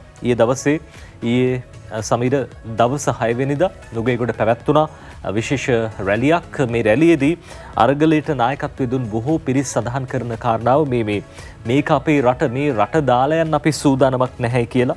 එහෙම ඔවුන් අදහස් ප්‍රකාශ කළා. හැබැයි මේ ජාතික පුවත්පත කියන විදිහට අරගලේ නායකයන් බව කියන පිරිසක් රටින් පලා යෑමේ සූදානමක් තියෙනවා කියලා බුද්ධ අංශ මගින් කරුණු වාර්තා කරගෙන තියෙනවා කියලත් මේ ජාතික පුවත්පත අද දවසේ තොරතුරු වාර්තා කරනවා. මේ හින්දා ගුවන් ගමන් තහනම් කළා කියලත් අද සතිය ගරුණු පුවත්පත ওই විදිහට තොරතුරු කියනවා. අරගලය ගැන අද පුවත් ගොඩක් තියෙනවා පුවත්පත්වල වාර්තා කළා. මව්බිමත් කියනවා මේ අරගල භූමියේ ඇති වූ තත්ත්වයන් සහ අරගල භූමියේ නිවත් වන කණ්ඩායම් පිළිබඳව තොරතුරු වාර්තා කර තිබෙනවා අද දවසේදී. ඒ අනුව සමාජ මාධ්‍ය ක්‍රියාකාරීන් අරගල භූමියෙන් නිවතට ඔවුන් විශාල කාර්යභාරයක් ඉටු කරා. පසුගිය කාලේ නඩිත් අපි දැක්කා සමාජ මාධ්‍යවල තොරතුරු වාර්තා කරමින් ගෝඨා ගෝගම පිළිබඳව ඒ වගේම අනිකුත් ගෝල් පේස් එකේ තිබුණු අරගලයේ පිළිබඳව දිගින් දිගටම තොරතුරු වාර්තා කළා. පොදු මහජන අරගලයේ ජනතා ජයග්‍රහණයකින් කෙලවර කිරීම සඳහා සමාජ මාධ්‍ය පරිශීලකයන් ලෙස රටේ අනෙක් පුරවැසියන් හා එක්වන බව එකමුතුව නිවේදනයේ නිකුත් කරමින් සඳහන් කරනවා. සමාජ මාධ්‍ය ක්‍රියාකාරීන්ගේ එකමුතුව ලෙස ගාලු මුදුර අරගල භූමියේ නිවතුවත් අරගලය තවදුරටත් පවතින බවද ජනතා ඉල්ලීම් දිනනතුරු අරගලය පවත්වාගෙන යා යුතු බවද ඔහු අවධාරණය කරති. මේ දක්වා සිදු කරගෙන ආයුරින්ම ඉදිරියේදීත් කණ්ඩායමක් ලෙස පොදු මහජන අරගලයේ සමාජ මාධ්‍ය මෙහෙවර නොපිරියලා ඉටු කරන බවද මේ එකමුතුව සිව නිවේදනයෙන් දක්වා තිබෙනවා කියලා තමයි සඳහන් කරන්නේ. ඉතින් ඔවුන් අතාරින්න හැලු අරගල භූමියෙන් නිවත් වුණත් අරගලය මහජන ඉල්ලීම් එහෙම නැත්නම් ජනතාවගේ ඉල්ලීම් දිනා ගන්න අතුරු අරගලයත් එක්ක ඉන්නවා. හැබැයි මේ අරගල භූමියෙන් නිවත් වෙලා යනවා කියලා තමයි ඔවුන් සඳහන් කරන්නේ. ඊළඟට අනිත් කතාව තමයි ගෝල්ෆේස් භූමියට සහන කාලයක් ලැබිලා තියෙනවා. ඒ කතාවත් අද මව්බිමයි වාර්තා කරන්නේ. කමල් මහෙන්ද්‍ර වීරරත්න අද දවසේ ලියලා තියෙනවා. අදාළ නීති ප්‍රතිපාදන මත ලබන 10 වෙනි දිනට පසු ගාලු මුදුර අරගල භූමියේ සියලු අනවසර ඉදිකිරීම ඉවත් කිරීමට පියවර ගන්නා තෙක් වෙනත් කිසිදු ක්‍රියාමාර්ගයක් ගැනීමෙන් රජය වැළකී සිටින බව නීතිපතිවරයා අභියාචනාධිකරණයේ හමුවේ 5 වෙනිදා ප්‍රකාශ කර සිටියේය කියලා කියනවා. එම භූමියෙන් 5 වෙනිදා සවස 5ට පෙර ඉවත් වන ලෙසට පොලිසිය විසින් කර ඇති නියෝගයක් අත්හිටුවන ලෙස ඉල්ලා සිටිමින් අරගල කරුවන් තිදෙනෙකු විසින් ගොනු කොට තිබූ රීට් පෙත්සම සුමති ධර්මවර්ධන මහතා නීතිපතිවරයාගේ වාචකයේ ප්‍රකාශ කර සිටියේ කියලා තමයි තොරතුරු වාර්තා කරන්නේ. ඉතින් නජිත් අපි දැක්කා මේ කාරණේ ඊයේ දවසේදීත් පුවත්පත්වල වාර්තා කර තිබුණා බොහොමයක් තොරතුරු. මේ කාරණය පිළිබඳව නීතිපතිවරයා සඳහන් කරපු කාරණය ශ්‍රේෂ්ඨාධිකරණයට ලබා දීපු තොරතුරුත් එක්ක ඉතින් දැන් මේ කාරණා සියල්ලම අද අරගලයත් එක්කම බැඳුණු ප්‍රවෘත්ති බවට පත් වෙලා තිබෙනවා. ඉතින් අරගල භූමියේ නිවත් වීම යලි අරගලයේ පවත්වනවාද එහෙම නැත්නම් මේ මහජන ඉල්ලීම් ජනතාවගේ දුක් ගැනවිලි එහෙම නැත්නම් මේවට විසඳුම් ලැබෙන කම්ම මේ අරගලේ යනවාද එහෙම නැත්නම් අරගලේ ඉඳගෙන භූමියෙන් නිවත් වෙනවාද? ඊයේ දවසේත් අර ඔබ කිව්වා වගේම නුගේගොඩ රැලියක් පැවැත්වුවා මේ අරගලේ නවත්තන්නේ නැහැ කියලා සමහර දේශපාලන පක්ෂ වලින් සඳහන් කරා. ව්‍යවස්ථානුකූල මර්ධනයක් සිද්ධ වෙනවා නම් අපි ව්‍යවස්ථානුකූල උද්ඝෝෂණයකට සූදානම් කියලා ජාතික ජනබලවේගයේ ලාල් කාන්ත හිටපු මන්ත්‍රීවරයා සඳහන් කරන ආකාරයකුත් අපි දැක්කා. ඉතින් කොහොම වුණත් මේ සියලු කරුණු කාරණාස්සේ ඔබ බලාපොරොත්තු වන්නේ රටේ මේ ආර්ථික අර්බුදය ජයගන්නේ කොහොමද? මේ පවතින තත්ත්වයෙන් අපි මිදෙන්නේ කොහොමද? අපිට රට යලි ගොඩනගා ගන්න කවදාද අවස්ථාව ලැබෙන්නේ? මේ කරුණු ගැන දෙවරක් හිතන්න සිද්ධ වෙලා තියෙනවා දැන්. සමීර අර කියපු කාරණාවම අද දවසේ ජාතික පුවත්පත් බොහොම එක සිරස්තලයක් බවට පත් වෙනවා. ඒ තමයි අරගලයට 10 වෙනිදාත් එක් බාධා නැහැ කියන කාරණාව නීතිපති අධිකරණයට දැනුම් දෙයි කියලා අද දිවයින පුවත්පතත් කියනවා. අරගලයට 10ට එක් බාධා නැහැ නීතිපති අභයාචන අධිකරණයට දැනුම් දෙයි කියලා ඒ.ජේ. අබේනායක මේ පුවත දිවයින පුවත්පතට ලියලා තියෙනවා. ඒ අතරදී දැන් මර්ධනයට එරෙහිව අනිද්දා දවසේ මොකද්ද පැවැත්වෙන්නේ කියලා මේ විදිහට දිවයින පුවත්පත තොරතුරු වාර්තා කරනවා. මර්ධනයට එරෙහිව අනිද්දා රට පුරා විරෝධතා වසන්ත සමරසිංහ කියයි කියලා අද මේ විදිහට දිවයින පුවත්පත කියනවා. චමින්ද සිල්වා මර්ධනයට එරෙහිව සිවිල් සංවිධාන පක්ෂ වෘත්තීය සමිතිය ඇතුළු සියලු සංවිධානවල සහභාගීත්වයෙන් ලබන 9 වනදා දිවයින පුරා විරෝධතා පවත්වන බව අන්තර් සමාගම් සේවක සංගමේ සභාපති වසන්ත සමරසිංහ මහත්තයා කියලා තියෙනවා. විරෝධතාවලට අමතරව මේ දින සවස 3ට විහාර මහදේවී උද්‍යානයේ අසල සිට රැලියක් පවත්වන බවද මේ මහතා පැවසුවා. මේ සියලු පාර්ශව නියෝජනය කරමින් මීට පිරිස් එක් වෙනවා කියලත් තොරතුරු වාර්තා කරනවා. දැන් අර ජනාධිපතිතුමා මේ පිරිසට අරගලයෙන් නිරත පිරිසට ලබා දෙන තැන් පිළිබඳව පහුගිය දවස්වල කිව්වා. එකක් එක් යෝජනාවක් තමයි විහාර මහදේවී උද්‍යානයේ දැන් ඊයේ දවසේ ජනාධිපතිතුමා පෙරේදා පැවැත් වූ සාකච්ඡාවලදී සමගි ජනබලවේගයත් එක්ක එහිදී සඳහන් කරන ෆ්ලෝටිං මාකට් එක නැත්නම් මේ පාවෙන වෙළඳපොළ අරගලකරුවන්ට ලබා දෙන සූදානම් නිර්මාණශීලී හැකියාවන් තියෙන බොහෝ පිරිසක් ඉන්නවා. මේ හැමදෙනෙක්ටම ලබා දෙන සූදානම් කියන කෙසේ වෙතත් දැන් මේ රැළිය පවත්වන ස්ථානයේ විහාර මහදේවී උද්‍යානයේ 9 වෙනිදා මේ රැළිය පවත්වනවා කියලා වසන්ත සමරසිංහ මහත්තයා කිව්වා කියලා අද දිවයින පුවත්පත ওই විදිහට තොරතුරු කියනවා. මේ ජාතික ජනබලවේගයේ එහෙම නැත්නම් ජනතා විමුක්ති පෙරමුණේ නායකතුමා කියන කතාවක් අද වාර්තා කරනවා මව්බිම පුවත්පතේ. විරෝධතාකරුවන් බියවද්දා රට පාලනය කරන්න බැහැ කියලා ඔහු සඳහන් කරන්නේ. ඒ අනුව වාර්තාව අරගෙන එනවා මේ විදිහට වෘත්තීය සමිති නායකයන් හෝ උද්ඝෝෂකයන් අත්අඩංගුවට ගැනීමෙන් ආණ්ඩුවට රටේ ප්‍රශ්න විසඳිය හැකි සූත්‍රයක් තිබේදැයි ජාතික ජනබලවේගයේ නායක කොළඹ දිස්ත්‍රික් පාර්ලිමේන්තු මන්ත්‍රී අනුර කුමාර දිසානායක මහතා ආණ්ඩුවෙන් විමසයි කියලා කියනවා. අනුර කුමාර දිසානායක මන්ත්‍රීවරයා ඉරිදා මව්බිමට සඳහන් කරන්නේ වෘත්තීය සමිති නායකයන් දවස් කිහිපයකට සිරගත කොට ආණ්ඩුවට කිසිදු ප්‍රශ්නයක් විසඳිය නොහැකි බව තම පක්ෂය ඉතා හොඳින් දන්නවා කියලා කියනවා.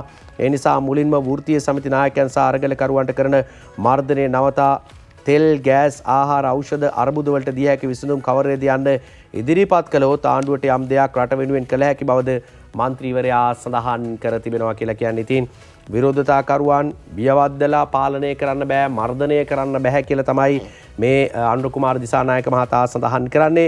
ඒ විදිහට ඒ කතාවේදී ඊළාට දේශීය පුවත්පත තව කතාවක් කියනවා. මැයි 9 රෑ අහක බලා සිටි පොලිසිය අයට විනය ක්‍රියාමාර්ග ගන්නවා කියලා.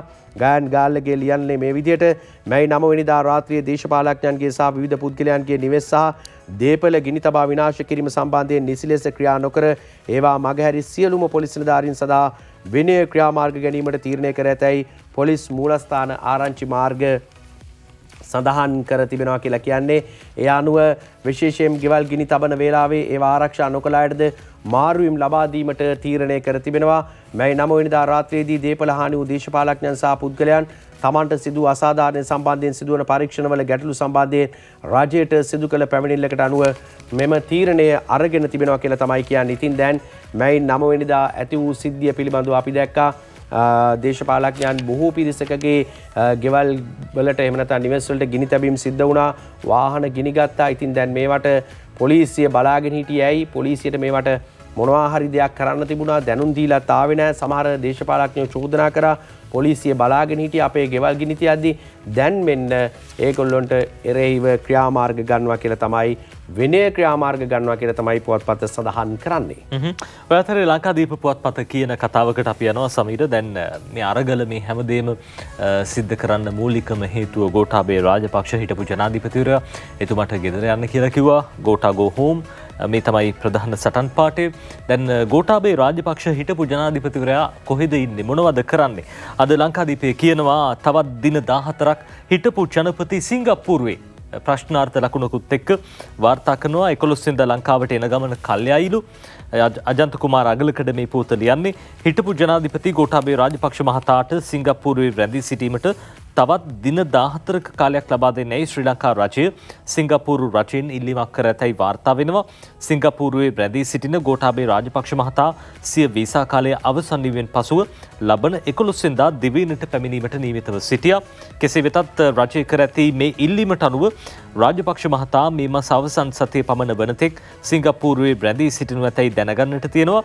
අරගලකරුවන්ගෙන් එල්ල වූ දැඩි විරෝධය හමුවේ හිටපු ජනාධිපති ගෝඨාභය රාජපක්ෂ මහතා 14 වෙනිදා මාලදිවයින හරහා සිංගප්පූරුව බලා පිටත්ව ගිය අතර ඔහුට සති 2ක කාලයක් එහි රැඳී සිටීමට අවසර දී තිබුණා. පසුව එම කාලයේද තව සති 2කින් දීර්ඝ කරනු ලැබුවා කියලා අද ලංකාදීප පුවත්පත මේ පිළිබඳව තොරතුරු කියනවා. ඒ අතරේ ගෝඨාභය රාජපක්ෂ මහත්මයා ඉන්නේ කොහෙද මොනවද කරන්නේ කියලා මහින්ද රාජපක්ෂ මහත්තයාගෙන් ඇහුවාම එතුමා දීපු උත්තරේ අද දිවයින පුවත්පත මේ විදිහට ලියනවා. ගෝඨාභය එන දවස හරියටම කිව්වේ නැහැ. එයා ගියේ චෙකප් එකකට කියලා මහින්ද රාජපක්ෂ මහත්තයා කිව්වා කියලා අද දිවයින පුවත්පත මේ විදිහට තොරතුරු කියනවා. හිටපු ජනාධිපති ගෝඨාභය රාජපක්ෂ මහතා යලි ශ්‍රී ලංකාවට පැමිණෙන දිනය තමාට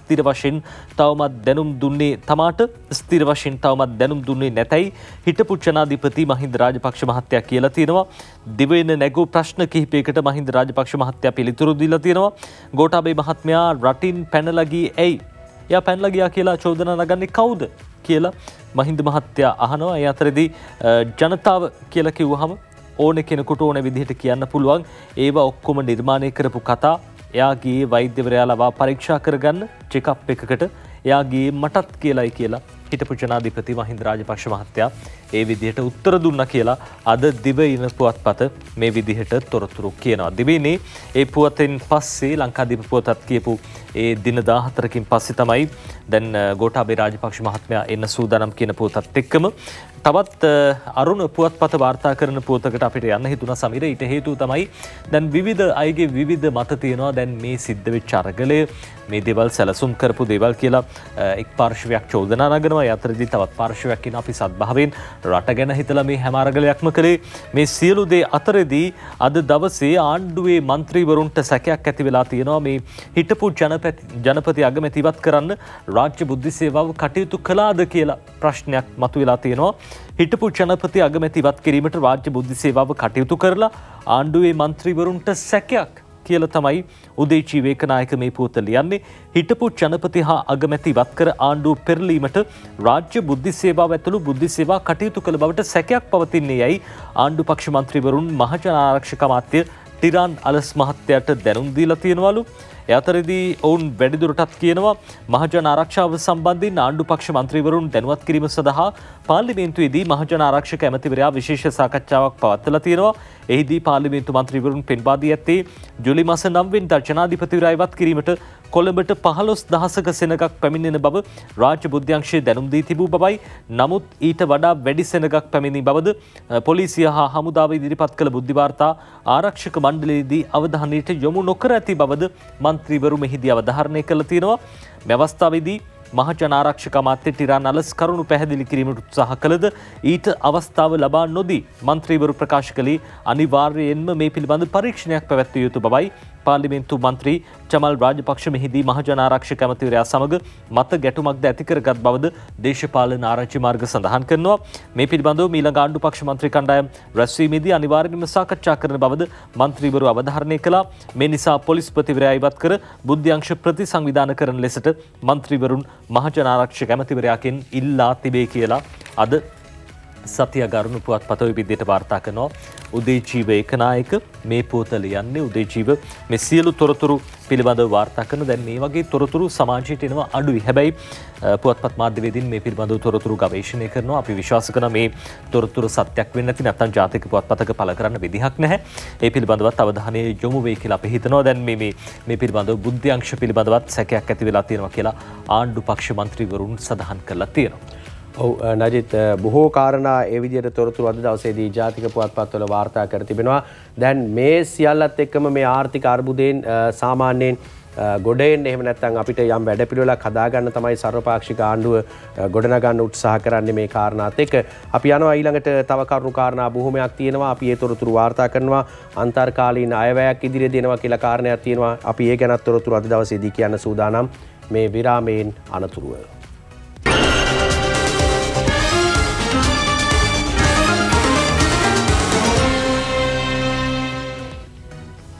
විරාමයේ අනතුරුව නැවතත් අපි සතියග පත්තරමේන්තුව සමග අපි කතා බහ කරමින් හිටියේ පවතින දේශපාලන තත්ත්වයන් සහ සර්වපාක්ෂික ආණ්ඩුව ආර්ථික අර්බුදය මේ ආදී කරුණුත් එක්ක ඊළඟට පෙළ ගැහෙන්නේ පාර්ලිමේන්තුවට ඉදිරිපත් කිරීමට නියමිත අන්තර්කාලීන අයවැය ගැනයි තොරතුරු වෙන්නේ. ඒ අනුව අද දේශීය සිළුමිණ පුවත්පත වාර්තා කරනවා මේ කාරණය අන්තර්කාලීන අයවැය සැප්තැම්බර් මාසයේ මුලදී එනවා කියලා කියනවා. සුභාෂිනී ජයරත්න ලියන්නේ මේ විදිහට 2022 අයවැය සංශෝධිත පනත් කෙටුම්පත අන්තර්කාලීන අයවැය සැප්තැම්බර් මාස මුල් සතියේදී මුදල් අමාත්‍යවරයා විසින් පාර්ලිමේන්තුවට ඉදිරිපත් කරයි. ඒ වගේම 22 වෙනි ආණ්ඩු ක්‍රම ව්‍යවස්ථා සංශෝධනයේද අගෝස්තු මාස 10 වෙනිදා පාර්ලිමේන්තුවට ඉදිරිපත් කිරීමට නියමිතයි කියලා සඳහන් කරනවා. පසුගියදා නව සභාවාරයේ ආරම්භයේදී ජනාධිපතිවරයා විසින් පාර්ලිමේන්තුවට ඉදිරිපත් කළ ආණ්ඩුවේ ප්‍රතිපත්ති ප්‍රකාශය පිළිබඳ සභාව කල්තැබීමේ විවාදය ලබන 9, 10 සහ 12 වෙනිදා සිදු කිරීමට නියමිත අතර විවාදයේ අවසානයේදී ඡන්ද විමසීමක් නොපැවැත්වෙනවා කියලා කියන්නේ. මේ අතර අහෝසි වූ කාරක සභාව අතුරින් ලබන 9 වෙනිදා තේරීම් කාරක සභාව පත් කර ගැනීමට නියමිතව ඇතැයිද වාර්තා වෙනවා. මේ අතර සුපුරුදු පරිදි 2023 අයවැය නොවැම්බර් මාස පාර්ලිමේන්තුවට ඉදිරිපත් කිරීමටත් නියමිතයි කියලා තමයි කියන්නේ. අන්තර්කාලීන අයවැය සැප්තැම්බර් වල එනවා. සුපුරුදු පරිදි 2023 සඳහා අයවැය නොවැම්බර් මාසයේ පාර්ලිමේන්තුවට ඉදිරිපත් කරනවා කියලාත් මේ කතාවේ සඳහන් කර තිබෙනවා. අයවැය ඉදිරිපත් කරන්න මුදල් අවශ්‍යයි. මුදල් ලබා ගන්න ජාත්‍යන්තර මූල්‍ය අරමුදලට දැන් කාලෙකින් දැන් කියනවා යනවා එකඟතා ඇති වෙනවා. දැන් තියෙන තත්ත්වය මොකක්ද? දැන් අද දවසේ මේ විදිහට තොරතුරු වාර්තා කරනවා අරුණ පුවත්පත. IMF ණය දෙන්න සියලු පක්ෂවල එකඟතාවක් ඉල්ලයි කියලා අරුණ පුවත්පතේ පළ කරලා තියෙනවා. නයන තරංග ගමගේ මේ පුවත ලියන්නේ අන්තර්ජාතික මූල්‍ය අරමුදලින් ඒ කියන්නේ IMF එකෙන් ණය පහසුකමක් ලබා ගැනීමට නම් අදාළ ණය වැඩසටහන සඳහා පාර්ලිමේන්තුව නියෝජනය කරන සියලුම දේශපාලන පක්ෂවල අනුමැතිය අවශ්‍ය වන බවට වන කොන්දේසියක් මූල්‍ය අරමුදල විසින් ශ්‍රී ලංකා රජයට පනවලා තියෙනවා.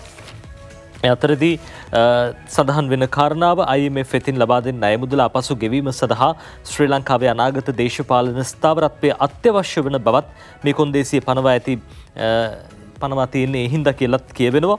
ජනාධිපති රනිල් වික්‍රමසිංහ සර්වපාක්ෂික එකඟත්වයකින් යුතු ආණ්ඩුවක් හෝ වැඩසටහනක් නිර්මාණය කිරීම සඳහා මේ දිනවල පාර්ලිමේන්තුව නියෝජනය කරන සියලුම දේශපාලන පක්ෂ සහ කණ්ඩායම් සමග කඩිනම් සාකච්ඡා පවත්වමින් සිටින්නේ අදාළ IMF කොන්දේසිය අනුව බවට වාර්තා වැඩිදුරටත් සඳහන් කරනවා.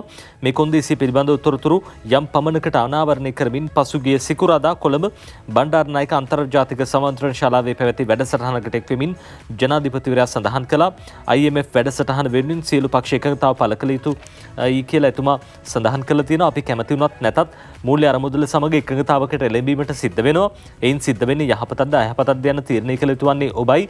ඒ සඳහා පළමුව මූල්‍ය අරමුදල සමග කාර්ය මණ්ඩල මට්ටමේ ගිවිසුමකට එළඹිය යුතුයි. මේ කරුණ පිළිබඳව සමස්ත පාර්ලිමේන්තුවම අවධානය යොමු කළ යුතුයි කියලා ජනාධිපතිවරයා එහිදී සඳහන් කළා කියලා අද අරුණ පුවත්පත මේ විදිහට කියනවා. මව්බිම කියනවා ජනාධිපතිවරයා කියන කතාවක් හොඳට හෝ නරකට කරන දේ රනිල් කියයි කියලා තමයි වාර්තා කරන්නේ. සඳුනී ගමාරච්චි ලියන වාර්තාව විදේශ නායකරේ මුලින්ම රටේ අවධානය යොමු කළ යුතු අතර ආසියානු කලාපයේ භූදේශපාලනයට හසු නොවී ගමන් කළ යුතු ඇතැයි ජනාධිපති රනිල් වික්‍රමසිංහ මහතා අවධාරණය කරයි. මුලින්ම මෙරට ජාත්‍යන්තර මූල්‍ය අරමුදල සමග ගිවිසුමක් ඇති කර ගත යුතු වන අතර දෙවනුව වඩාත්ම වැදගත් වන්නේ තිරස්සර ණයක් ලබා ගැනීම බවද ජනාධිපතිවරයා සඳහන් කර තිබෙනවා කියලා තමයි කියන්නේ. ඒ අනුව ඒ ප්‍රවෘත්ති අද දවසේදී මේ විදිහට තවදුරටත් වාර්තා කරනවා. එමෙන්ම මෙම ණය ලබා ගැනීම පිළිබඳ යමෙකුට යෝජනා තිබේ නම් එය පහසු වනු ඇති බවත් එම යෝජනාවලට ඇහුම්කන් දිය යුතු බවත් පාර්ලිමේන්තුවට මෙම යෝජනා පිළිබඳ තීරණයක් ගත හැකි බවත් ජනාධිපතිවරයා සඳහන් කර තිබෙනවා. කොළඹ බණ්ඩාරනායක ජාත්‍යන්තර සම්මන්ත්‍රණ ශාලාවේදී පැවති ශ්‍රී ලංකාවේ ආර්ථික ප්‍රතිසංස්කරණය පිළිබඳ පරීක්ෂණ වාර්තා වෙළි දැක්වීම සහ විද්වත් කතිකාවේ ආරාධිත දේශනය කරමින් රනිල් වික්‍රමසිංහ මහතා මේ බව සඳහන් කළේ කියලා තමයි තොරතුරු වාර්තා කරන්නේ. හොඳට හෝ නරකට කරන දේ රනිල් කියයි කියන සිරස්තලයත් එක්ක මේ තොරතුරු වාර්තා කර තිබෙනවා අද දවසේ. ඔය අතරේ අද ලංකාදීපය කියනවා සමීර දැන් අඩුවා දැන් ලාභීන්ට සහන දෙන්න වැඩපිළිවෙල ගණනාවක් පහුගිය කාලේ සිද්ධ වුණා. දැන් ඉස්සරහටත් මේ කටයුත්ත කරන්න හැකියාවක් ලැබෙයිද? හැබැයි එහෙම නොවන තැනක් පේන්න තියෙන්නේ හේතුව අඩුවා දැන් ලාභීන්ට විදුලි බිලේ සහනයක් නැහැ කියලා මහා භාණ්ඩාගාරයේ දැනුම් දීලා තියෙනවා කියලා අද දයාසිලි ලියනගේ ලංකාදීපයට කියනවා. විදුලි පරිභෝජනය කරනු ලබන අඩු ආදායම් ලාභීන් සඳහා සහන ගාස්තු ක්‍රමයක් ලබා දිය නොහැකි බව මහා භාණ්ඩාගාරයේ මකින් මහ භාණ්ඩාකාරය මකින් මහජන උපයෝගිතා කොමිසමට දැනුම් දීලා තියෙනවලු. ඒ අනුව විදුලි බිල වැඩි කිරීමට පෙර අඩු වූ ආදායම් ලාභීන් විදුලි බිල වැඩි කිරීමට පෙර අඩු ආදායම් ලාභීන් සඳහා වර්ෂයකට රුපියල් බිලියන 65ක් වැය කරනවාද යන්න පිළිබඳව මහජන උපයෝගිතා කොමිසම භාණ්ඩාකාරයෙන් විමසා තිබූ අතර භාණ්ඩාකාරයේ එය කළ නොහැකි බවට දන්වා ඇතැයි එහි ජ්‍යෙෂ්ඨ ප්‍රකාශකයෙක් කියලා තියෙනවා. ලංකා විදුලි බල මණ්ඩලයට බිලියන 5.2කින් ආදායම ඉහළ දැමීම සඳහා විදුලි ගාස්තු වැඩි කරන ලෙස මහජන උපයෝගිතා කොමිසමෙන් ඉල්ලා සිටි අතර යනෝ කොමිසම රටේ ජනතාවගේ අදහස්ද විමසා බැලුවා. මේ මාසයේ සිට විදුලිය ගාස්තුව වැඩි කිරීමට නියමිතව ඇති බව කොමිසම වැඩිදුරටත් සඳහන් කරනවා කියලා තියෙනවා. දැන් සහනයක් විදිහට දෙන්න ගියොත් එහෙම රුපියල් බිලියන 65ක් වැය කරන්න වෙනවලු සමීර අවුරුද්දකට. ඒ හින්දා මේ බිලියන 65 ඒ සපුර ගන්න විදුලි බිල වැඩි කළ යුතුයි කියලා විදුලි බල මණ්ඩලය දන්වලා තියෙනවා. මේ අනුව තමයි විදුලි මිල වැඩි කරන්නේ ජනතාවට අඩු ආදායම් ලාභීන්ට සහනයක් දෙන්න හැකියාවක් නැහැ කියලා කියනවා. සිළුමිණ පුවත්පතේ කාරණය විගණන පනතින් මුදල් අවභාවිතයට වැට තාරක වික්‍රමසේකර ලියන වාර්තාව අද දවසේදී ආණ්ඩුක්‍රම ව්‍යවස්ථාවේ සංශෝධනයත් සමගම විගණන පනත බලාත්මක වන බවත් ඒ සමගම සියලු මැති ඇමතිවරුන් මෙන්ම රාජ්‍ය නිලධාරීන්ද විගණනයට යටත් වන බව විදේශ රැකියා සහ කම්කරු අමාත්‍ය මනූෂ නානායක්කාර මහතා සඳහන් කර තිබෙනවා. ඒ අනුව ඒ කාරණේ ඒ විදිහට සඳහන් වෙද්දී දැන් ඩොලර් ප්‍රශ්නයක් රට තුල තියෙනවා. මේ ඩොලර් ටික එළියට ගන්න කොහොමද, හංගගෙන ඉන්නවද, මේ කාරණේ පිළිබඳවත් අද සිළුමිණ මුල් පිටුවේ වාර්තාවක් අරගෙන අවිලා තිබෙනවා. ප්‍රධාන සිරස්තලයේ අද සිළුමිණ අරගෙන ඉන්නේ ඒ කාරණය. හැංගුණු ඩොලර් එළියට ගන්න මාසයක සහන කාලයක් දෙනවලු. ජනතාව සන්තකයේ ඇති විවිධාකාරයෙන් උපයාගත් මෙතෙක් අනාවරණය නොකළ ඩොලර් පවුම් ඇතුළු විදේශ මුදල් නීතිමය බාධාවකින් තොරව බැංකුගත කිරීම සඳහා දින 30ක සහන කාලයක් ලබා දීමට රාජ්‍ය තීරණය කර තිබේ කියලා කියනවා. ඕනෑම ප්‍රමාණයක විදේශ මුදල් බැංකු ගිණුම්ගත කිරීම සඳහා වූ මෙම යෝජනාව ජනාධිපති රනිල් වික්‍රමසිංහ මහතාට අගෝස්තු 5 වෙනිදා යොමු කර තිබෙනවා. මේ අනුව විදේශ රැකියා මගින් සංචාරක ව්‍යාපාරයේ නියැලීම ඇතුළු විවිධ ක්‍රමවේගයන් මගින් තමන් සන්තකයේ ඇති විදේශ මුදල් මෙම මාසක සහන කාලය තුල බැංකුගත කිරීමට ජනතාවට අවස්ථාව හිමි කර දී තිබෙනවා. ඉතින් හංගගෙන ඉන්නවා නම් අරන් තියලා තියෙනවා නම් ඉතින් ඒවා කරන්න එපා. දැන් සහන කාලයක් දීලා තියෙනවා. මේවා බැංකුගත කරන්න අවස්ථාව දුන්නා කියලා තමයි සඳහන් කරන්නේ. ඒ නිසා ඔබ ළඟ තියෙනවා නම් තියාගෙන ඉන්න එපා. සහන කාලයක් දීලා තියෙන්නේ. ඒ නිසා ඒ සහන කාලේ ප්‍රයෝජනට අරගෙන මේවා බැංකුවට දාන්න, බැංකුවට අරගෙන එන්න කියලා තමයි කියන්න තියෙන්නේ. ඔය හංග ගන්න සිද්ධ වෙන්නේ සමහර වෙලාවට නීති විරෝධීව උපයපු ඩොලර් වෙන්න පුළුවන්. නැත්නම් නීති විරෝධීව තමුන් සන්තකයේ තියෙන ඩොලර් වෙන්නත් පුළුවන්. එහෙම නැත්නම් වැඩි මිලක් ගන්න හිතාගෙන මේ දේවල් එකතු කරනවා වෙන්නත් පුළුවන්. ඒ කොහොමුණත් මේ දේවල් අනීතික දේවල්, නීතියට පටහැනි දේවල්. හැබැයි නීත්‍ය අනුකූලව ඩොලර් රුපියල් ඔබට දැන් හැකියාව තියෙනවා. එහෙම කරන ඕන තරම් අය අපේ රටේ ඉන්නවා. ව්‍යවසායකයෝ ඕන තරම් ඉන්නවා. ඊ-මාකටිං කියයි නැත්නම් ඔන්ලයින් බිස්නස් කියයි. මේ විවිධ දේවල් කරන පිරිස් ඔන්ලයින් ක්‍රමයට ඩොලර් හොයන විදි සහ ඒ සඳහා අදාළ දේවල් පිළිබඳව අපි සාකච්ඡාවක් කළා. ඔන්ලයින් ව්‍යවසායකෙක් සමග මදුෂ්ක දිසානායක තමයි මේ ඔන්ලයින් ව්‍යවසායකයා. රටට ඩොලර් ගේන බොහොම වැදගත් චරිතයක්. අපි බලමු. අපි මදුෂ්කත් එක්ක මේ සාකච්ඡාවක් පැවැත්වුවා. නැත්නම් අපේ විශේෂ නියෝජිත දිනුෂිකා ප්‍රමෝදා මදුෂ්කව සම්බන්ධ කරගත්ත සාකච්ඡාවකට අපි බලමු මේ ඔන්ලයින් ව්‍යවසායකයා කියන්නේ මොනවද? ඔබටත් එයින් ගන්න බොහෝ දේවල් ඇති.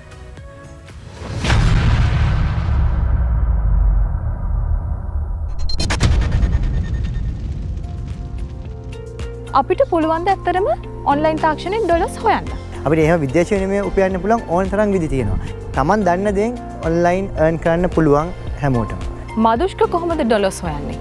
2008 පටන් ගත්ත එක තාම යන්නේ. ඒ කාලේ මම දැක්කා මිනිස්සු පත්‍ර කියවනවා වගේම වෙබ්සයිට් කියවගෙන යනවා. මේ පත්‍රවල මම දැක්කා ඇඩ්වර්ටයිස්මන්ට් හම්බෙලා තියෙනවා. ඉතින් එතකොට ඒ කාලේ Google එකෙන් ඇඩ්වර්ටයිස්මන්ට් හොයලා දුන්නා වෙබ්සයිට් වල. ඒතකොට ඒ වගේ මම වෙබ්සයිට් එකක් හදන්න ඉගෙනගෙන අද වෙනකම්ම මගේ වෙබ්සයිට් එකක් තියෙනවා. ඒක ඔන්ලයින් මැගසින් එකක්. ඒතකොට ඒකේ ඩේලි ආටිකල්ස් අප්ඩේට් වෙනවා. ඒ ආටිකල්ස් කියවන සාමාන්‍යයෙන් මාසෙකට මිලියන 2ක් විතර මිනිස්සු මගේ වෙබ්සයිට් එකට එනවා. ඒතකොට ඒ වෙබ්සයිට් එක මැදින් මම ඇඩ් ඩිස්ප්ලේ කරලා තමයි මම earn කරන්නේ. ඔබ මේ වෙද්දි දල වශයෙන් මාසට කොපමණ ඩොලර්ස් ප්‍රමාණයක් හොයනවා? කම්පැනිස් විදිහට ගත්තොත් ඩොලර්ස් මිලියන් ගණක් ලංකාවට ගෙන කම්පැනිස් ඇති. ඉන්ඩිවිජුවලි ගත්තොත් අර කිව්වාගේ සමහරට උඩින් ඇති මම අවුරුදු 3ක් ගියා පළවෙනි ඩොලර් 100 හොයන්න. හැබැයි අද වෙද්දි ඩොලර්ස් 10 15000 මාසෙකට earn කරන්න පුළුවන් තත්ත්වෙට මම එක වෙබ්සයිට් එකක් හදාගෙන තියෙනවා. අපිට මේක කරන්න පුළුවන් ද විශේෂ දැනුමක් ඕනද මේ සඳහා? අපි දන්න දේෙන් ඔන්ලයින් සල්ලි හොයන්න පුළුවන් විදියක් හදාගන්න පුළුවන්. ඉස්සරන රයිටර් කෙනෙක් වුණාම එයාට පත්තරයකට ආටිකල්ස් ලියලා earn කරන්න පුළුවන්. ඒක රයිටර් කෙනෙකුට මේකේ වෙබ්සයිට් එකකට ආටිකල් ලියලා earn කරන්න පුළුවන්. මේක මේ ඔන්ලයින් කියලා මහ ලොකු මැජික් කියන්නේ. තිබ්බ ටිකම තමයි මේ ඩිජිටල් වෙලා තියෙන්නේ. ඒ නිසා හැමෝටම මොකක් හරි ටැලන්ට් එකක් තියෙනවනම් ඒ ටැලන්ට් එකෙන් earn කරන්න පුළුවන් ඔන්ලයින්. විශාල තාක්ෂණික උපාංග අවශ්‍යද? මේක සිම්ප්ලිෆයි කරගන්න තමයි මේ තාක්ෂණය අපි යොදාගන්නේ. තව ගොඩක් දේවල් ඔක්කොම එකතු කරලා ස්මාර්ට් ෆෝන් එක විදිහට වෙලා තියෙනවා. YouTube එකෙන් කරලා තියෙන්නේ. යාලා මේ අමාරු පාර්ට් එක ඔක්කොම ටික හදලා මිනිස්සුන්ට දීලා තියෙනවා වීඩියෝ එකක් මොබයිල් එකෙන් හරි වීඩියෝ කරලා අප්ලෝඩ් කරන්න. අමාරුවෙන් කරපු දේවල් ලේසියෙන් කරන්න තමයි මේ අන්තර්ජාලයෙන් නැත්තම් ටෙක්නොලොජිත් එක්ක ගිහිල්ලා තියෙන්නේ. ඒකට ඉස්සර තරම් අමාරු නෑ. ඒකත් අමාරු නම් ඒ කියන්නේ කම්මැලි කෙනෙක්. ගොඩක් YouTube channels තියෙනවා දැන් ලංකාවේ. විශාල වශයෙන් ඩොලර්ස් එන YouTube channel ගත්තම බොහොම සීමිත ප්‍රමාණයක් තමයි තියෙන්නේ. මොකද්ද මේකට හේතුව? අපි අලුත් දේවල් දැනගන්න ගන්න හරි බයයි. YouTube channels වලත් මම දැක්කේ නෑ තාම හොඳ content. මාධ්‍ය ආයතනකදී මම දැක්කේ නෑ මම හිතනවා ITN එකකට මීඩියා හොඳ content එක ලෝකෙට ගෙනියන්න පුළුවන්. අපි ලංකාවට ඩ්‍රාමාස් කරනවා, ලංකාවට මොන හරි ප්‍රෝග්‍රෑම් කරනවා, YouTube target කරලා ටිකක් වියදම් කරලා හොඳ එපිසෝඩ් කරන්න ලංකාවෙන් තාම පෙළඹිලා නැහැ. මාධ්‍ය ආයතනකදී ඕගොල්ලෝ හරි කමන්නේ නැහැ. මේක ලංකාවෙන් එන්කරේජ් කරන්න අනිත් අය. අපේ රටේ කුරුඳු වලට ජාත්‍යන්තරයේ ඉහළ ඉල්ලුමක් තියෙනවා. අපේ රටේ තියෙන ගොඩක් දේවල් පිටරට යවන්න පුළුවන්. ඇත්තටම මේ සඳහා අපිට වෙබ්සයිට්ස් වලින් යම් ආදායමක් ලබා ගන්න පුළුවන් කමක් තියෙනවද? කොහොමද ඒක කරන්නේ? ඔව් ඇත්තටම අර කුරුඳු වගේ කිව්ව දේවල් නම් ඇත්තටම හොඳයි. ඉස්සර නම් අපිට මාකට් ප්ලේස් එකක් නැතුවෙන් තිබ්බේ. ඔයාලට පුළුවන් නම් ඔයාලා හෑන්ඩ්මේඩ් මොනවා හරි දෙයක් ඒකටම හදපු ෆ්ලැට්ෆෝම් එකක් තමයි Etsy කියන්නේ. ඒතර ඒක ගත්තොත් ඒක ඔයාලට මොනවා හරි දෙනවා ඔයාලා ලෝකෙම ඕපන් කරලා දීලා තියෙනවා ඔයාලට ගෙදරින් ඉඳන් ලෝකෙට විකුණන්න. අපි කරන දේෙන් කවුරු හරි ගන්න එක ඇයි? එයාට ඒක දිගටම ප්‍රයෝජනවත්ද? ඒක ඉස්සරහට විකුණන්න පුළුවන් වේද කියලා බලලා ඒ වගේ ප්ලැට්ෆෝම් යූස් කර කමන්නේ. Etsy කියන ප්ලැට්ෆෝම් එක දැන්ටත් ලංකාවේ accounts හදන්න දෙන්නේ නැහැ. කලින් දුන්න ප්ලැට්ෆෝම් එක. ඒක එහෙම වෙලා තියෙන්නේ අපේ කට්ටිය ඒකේ පර්පස් එක දන්නේ. ඒ පර්පස් එකට මැච් වෙන ඔයා ඒක ඇතුලේ හරි දෙයක් කරන්න ඔයාට මිලියන කෙනෙක් වෙන්න පුළුවන් අනිවාර්යයෙන්. ඩොලර් හොයන බොහෝ පිරිසක් ඉන්නවා. මේ පිරිස වෙනුවෙන් රජය මේ වෙද්දී යම් අවධානයක් යොමු කරලා තිබෙනවද? ඔබට තෘප්තිමත් විය හැකි එහෙමත් නැත්නම් ඒ සම්බන්ධයෙන් ඔබට යෝජනා තිබෙනවද ඉදිරිපත් කරන්න විදේශ විනිමය හොයන පිරිස වෙනුවෙන්? තෘප්තිමත් වෙන්න නම් බෑ අද වෙද්දී.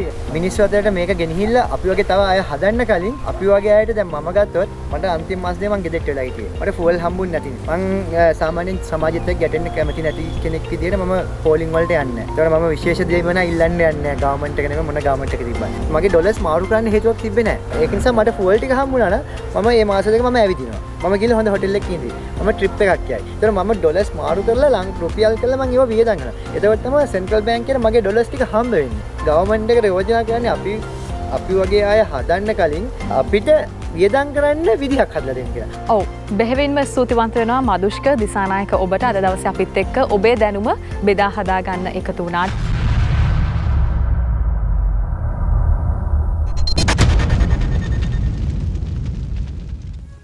ඊටොක්ස් වලින් අපි මදුෂ්කව සාකච්ඡාවට එකතු කරගත්තේ මදුෂ්ක දිසානායක මේ ඩොලර් වලින් ගනුදෙනු කරන පිරිස්නේ වගේ 10-15 දෙනෙක් හදාගත්තා නම් තව වැඩිපුර අපේ රටට ඩොලර්ස් එකතු කරගන්න පුළුවන් ගෙන්න ගන්න පුළුවන්. මේ තියෙන ප්‍රශ්නේ ඉබේටම නැති වෙනවා. එහෙම වුණොත් එහෙම ඔබත් උනන්දු වෙන්න අපේ හැම දිනෙකටම කියන්නේ මේ ව්‍යවසායකයෙක් වෙන්න, බිස්නස් කරන්න, ජාත්‍යන්තරයත් එක්ක ගනුදෙනු කරන්න, ඩොලර්ස් ගේන්න අර සාම්ප්‍රදායික ක්‍රමනේ මේ සමීර මේ මොන හරි දෙයක් අපනයන කළා නෙමෙයි. දැන් අලුත් ක්‍රම තියෙනවා ඩොලර් අපේ රටට ගේන්න. ඒ ක්‍රමත් අපි පාවිච්චි කරමු රට ගොඩනගන්න. ඔය අතර අපි යනවා තවත් පුවතකට අද දවසේ දෙවියන පුවත්පත කියන කාරණාවක් සමීර දෙවියන පුවත්පත කියනවා දැන් ගෑස් හෙට සිට මිල අඩු කරනවා කියලා අද දවසේ දෙවියන පුවත්පත කියනවා. දෙවියන පුවත්පතේ ඉහළ වම් දකුණු කෙළවරේ මේ පුවත ලියලා තියෙන ගෑස් මිල හෙට සිට පහළට ශිරාන් රණසිංහ ලියන පුවත ලිට්‍රෝ ගෑස් මිල හෙට මධ්‍යම රාත්‍රියේ සිට පහත දමන බව ලිට්‍රෝ ගෑස් සභාපති මුදිත පීරිස් මහත්මයා කිව්වා කියලා අද දවසේ මේ විදිහට වාර්තා කරනවා දෙවියන පුවත්පත. යනුව ගෑස් සිලින්ඩරයක මිල රුපියල් 200කින් පමණ පහළ යෑමට නියමිතයිලු. හෙට පවත්වන කැබිනට් මණ්ඩලයේදී පහත දමන මිල ගණන් පිළිබඳ අවසන් වශයෙන් තීරණය කරනවලු. යනුව කිලෝග්‍රෑම් 12.5 ගෑස් සිලින්ඩර් ඇතුළු ගෑස් මිල පහළ යනු ඇතැයිද මේ වන විට හිඟයකින් තොරව ගෑස් බෙදා හැරීම සිදු කරන බවද ලිට්‍රෝ ගෑස් මුදිත පීරිස් මහත්මයා කියලා තියෙනවා. ඒක නම් පිළිගන්න ඕන කාරණාවක්. ගෑස් දැන් හිඟයකින් තොරව බෙදා හරිනවා. ගෑස් විකුණන තැන්වල තෝන් තරම් ගෑස් තියෙනවා. පෝලිං වල ඉන්නත් තෝන්නේ නැහැ. ගෑස් මිල රුපියල් 200කින් අඩු වෙනවා. රටේ ජනතාව නම් ඉතින් කියන්නේ වැඩි කරපු මිලට සාපේක්ෂව ඒ ප්‍රමාණය හරි අඩු වෙනවා නම් බොහොම වටිනවයි කියලා රුපියල් 200ක් නෙවෙයි ඊට වැඩියෙන් අඩු වෙනවා නම් ජනතාව සතුටුයි. ඔව් නජිත් අපි දැක්ක දැන් මුදිත පීරිස් මහතා පසුගියදා කිව්වා 31 වෙනිදා වෙනකොට ගෑස් ප්‍රශ්නය විසඳනවා කියලා. ඒ කිව්වා වගේම සභාපතිවරයා කියවපු දේ කෙරුණා. බොහෝ තැන්වල දැන් ගෑස් තියෙනවා. ලිට්‍රෝ ගෑස් ලබා ගන්න පුළුවන්. පෝලිමක් නැහැ. කරදරයකින් තොරව ගිහිල්ලා ගෑස් ටික අරගෙන එන්න පුළුවන් තැනට වැඩේ හැදුවා. ඉතින් ඒ නිසා අපිට බලාපොරොත්තුවක් තියාගන්න පුළුවන් සභාපතිවරයා මුදිත පීරිස් මහතා කියන කතාව ගැන. ඉතින් යම් අඩුවීමක් වෙයි. අඩු වෙන ප්‍රමාණය පිළිබඳව නිශ්චිතව නැහැ. නමුත් අඩුවීමක් වෙනවා කියන විශ්වාසය තියාගන්න පුළුවන් පාරිභෝගික ඔබට. එතනින් එහාට අපි යනවා අරුණ පුවත්පතට. අරුණ පුවත්පතේ දැන් කියනවා මේ වෙනකොට මහකන්නේට දැන් මොනවද රජය විසින් ලබා දෙන්න සූදානම් කියලා. අද දවසේ අරුණ පුවත්පතේ සිරස්තලයකට අපි යන්නේ. අරුණ පුවත්පත වාර්තා කරන කාරණාවක් රජය මකින් මහකන්නේට වල් හා කෘමිනාශක සහන මිලට ලබා දෙන්න සූදානම් කියලා මේ විදිහට ප්‍රධාන පිටුවේ ඒ පුවත වාර්තා කරලා තියෙනවා අරුණ පුවත්පතේ. ඉදිරි මහකන්නේ සඳහා අවශ්‍ය වල්නාශක සහ කෘමිනාශක රජය මගින් ආනයනය කර දිවයිනේ සියලුම ගොවි ජන සේවා මධ්‍යස්ථාන හරහා ගොවීන්ට සාධාරණ මිලකට අලෙවි කිරීමට තීරණය කරතයි කෘෂිකර්ම අමාත්‍යාංශය සඳහන් කරනවා කියලා තොරතුරු කියනවා. යනෝ ජාතික ආහාර නිෂ්පාදන වැඩපිළිවෙල පුළුල් ලෙස සිදු කිරීම සඳහා රජය විසින් පලිබෝධනාශක ආනයනය කිරීමට තීරණය කර ඇතැයි අමාත්‍යාංශය ප්‍රකාශ කළ තියෙනවා. කලින් මේවා ගේන්න එක නවත්තලා තිබ්බේ හේතුව අපි දන්නවා කාබනික ගොවිතැනකට යන්න බොහෝ වැඩ කටයුතු සංවිධානය කළා, සැලසුම් සකස් කළා. ඒ දේවල් අසාර්ථක වුණා. ඊට පස්සේ යූරියා පොහොර පවා ආනයනය කරන්න සිද්ධ වුණා. දැන් වල්නාශකත් ආනයනය කරනවා කියලා තියෙනවා. මේ හැමදේම බලාගෙන ගියාම පේන කාරණාව තමයි සමීර අර 100% කාබනික වගාවක් කරන්න නැතුව අපිට මේ දේ 50% හරි නැත්නම් අඩු ප්‍රතිශතයකින් හරි කළා නම් මේ ප්‍රශ්න මෙච්චර උඩු දුවනවද නැත්නම් දුරදිග යනවද කියලාත් හිතනවා. ඒ කොහොම වුණත් දැන් හරි මේ දේවල් කරන එක ගැන සතුටුයි රටේ ජනතාව විදියට. දැන් ඉස්සරහට ගොවීන්ට අවශ්‍ය පොහොර ටික, වල්නාශක ටික පිළිවෙලකට ලැබෙනවා කියලා තමයි සතියගාරුණු පුවත්පත කියන්නේ. ඊළඟට එන කතාව තමයි දැන් මේ ආර්ථික අර්බුදය වගේම දේශපාලන අර්බුද දේශපාලන කාරණා කතා කරනකොට නඩිත් පසුගිය දිනවල දිගටම දේශපාලන කරලියේ කතා බහට ලකුණේ 22 වන සංශෝධනය පිළිබඳව තොරතුරු අද එනවා කාලයකට පස්සේ දේශීය පුවත්පතට 22 සංශෝධනයේ 10 වෙනිදා මැති සභයට එනවා කියලා කියනවා. ආණ්ඩුක්‍රම ව්‍යවස්ථාවේ 22 වෙනි සංශෝධනය ලබන 10 වෙනිදා මැති සභයට ඉදිරිපත් කරන බව පාර්ලිමේන්තු ආරංචි මාර්ග සඳහන් කරයි. එදින පළමු වර කියවීම ලෙස මැති සභයට ව්‍යවස්ථා සංශෝධනය ඉදිරිපත් කොට දින 7ක් තුල ඊට එරෙහිව කැමති කෙනෙකුට ශ්‍රේෂ්ඨ අධිකරණයට පෙත්සමක් ඉදිරිපත් කිරීමට අවසර හිමි වෙනවා කියලා කියනවා. ඒ වගේම එම පෙත්සම් ඉදිරිපත් වූ විට දින 21ක කාලයක් තුල ඒවා විභාග කොට පාර්ලිමේන්තුවට ශ්‍රේෂ්ඨ අධිකරණයේ විසින් සිය තීරණය දැන්විය යුතුයි කියලා සඳහනක් එනවා. ඒ 22 ගැන එහෙම කියද්දී 22ට අතවුල්ලාගේ දැඩි විරෝධයක් තියෙනවා කියලා දේශීය පුවත්පත්ම වාර්තා කර තිබෙනවා. ආණ්ඩුව විසින් ඉදිරි සතියේ මැති සභයට ඉදිරිපත් කරන ආණ්ඩුක්‍රම ව්‍යවස්ථාවේ 22 වන සංශෝධනයට තම පක්ෂයේ තරයේ විරුද්ධ බව ශ්‍රී ලංකා ජාතික කොංග්‍රසයේ නායක පාර්ලිමේන්තු මන්ත්‍රී ALM අතවුල්ලා මහතා ප්‍රකාශ කර සිටී කියලා කියනවා. ඉතින් පසුගියදා ජනාධිපතිවරයාගේ ප්‍රධානත්වයෙන් ආණ්ඩුවේ හවුල්කාර පක්ෂ සමග පැවති සාකච්ඡාවේදී ජාතික කොංග්‍රස් ናයකයා මෙම අදහස කියා ඇතැයි වැඩිදුරටත් දැනගන්නට තියෙනවලු.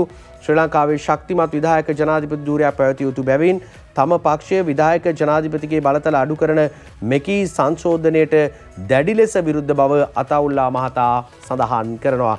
22න් විධායක ජනාධිපති ධූරේ යම් බලතල කප්පාදුවක් සිදු වෙනවා කියලා කාරණයක් එක්ක තමයි අතවුල්ලා මහතා විරුද්ධ වෙන්නේ. විධායක ජනාධිපති ධූරේ තියාගන්න ඕනේ කියලායි අතවුල්ලා මහතා සඳහන් කර තිබෙනේ. දේශීය පුවත්පත අද දවසේදී වාර්තා කර තියෙන කාරණයක් දෙසටයි අපි අවධානය යොමු කළේ. තවත් කරුණු කාරණා බොහොමයක් තිබෙනවා. අපිට පුළුවන් අද දවසේ තවත් කෙටි විරාමයක් ලබා ගන්න. කෙටි විරාමයෙන් අනතුරු අපි යාලි ජාතික පුවත්පත්වල තොරතුරු දෙසට අවධානය යොමු කරනවා.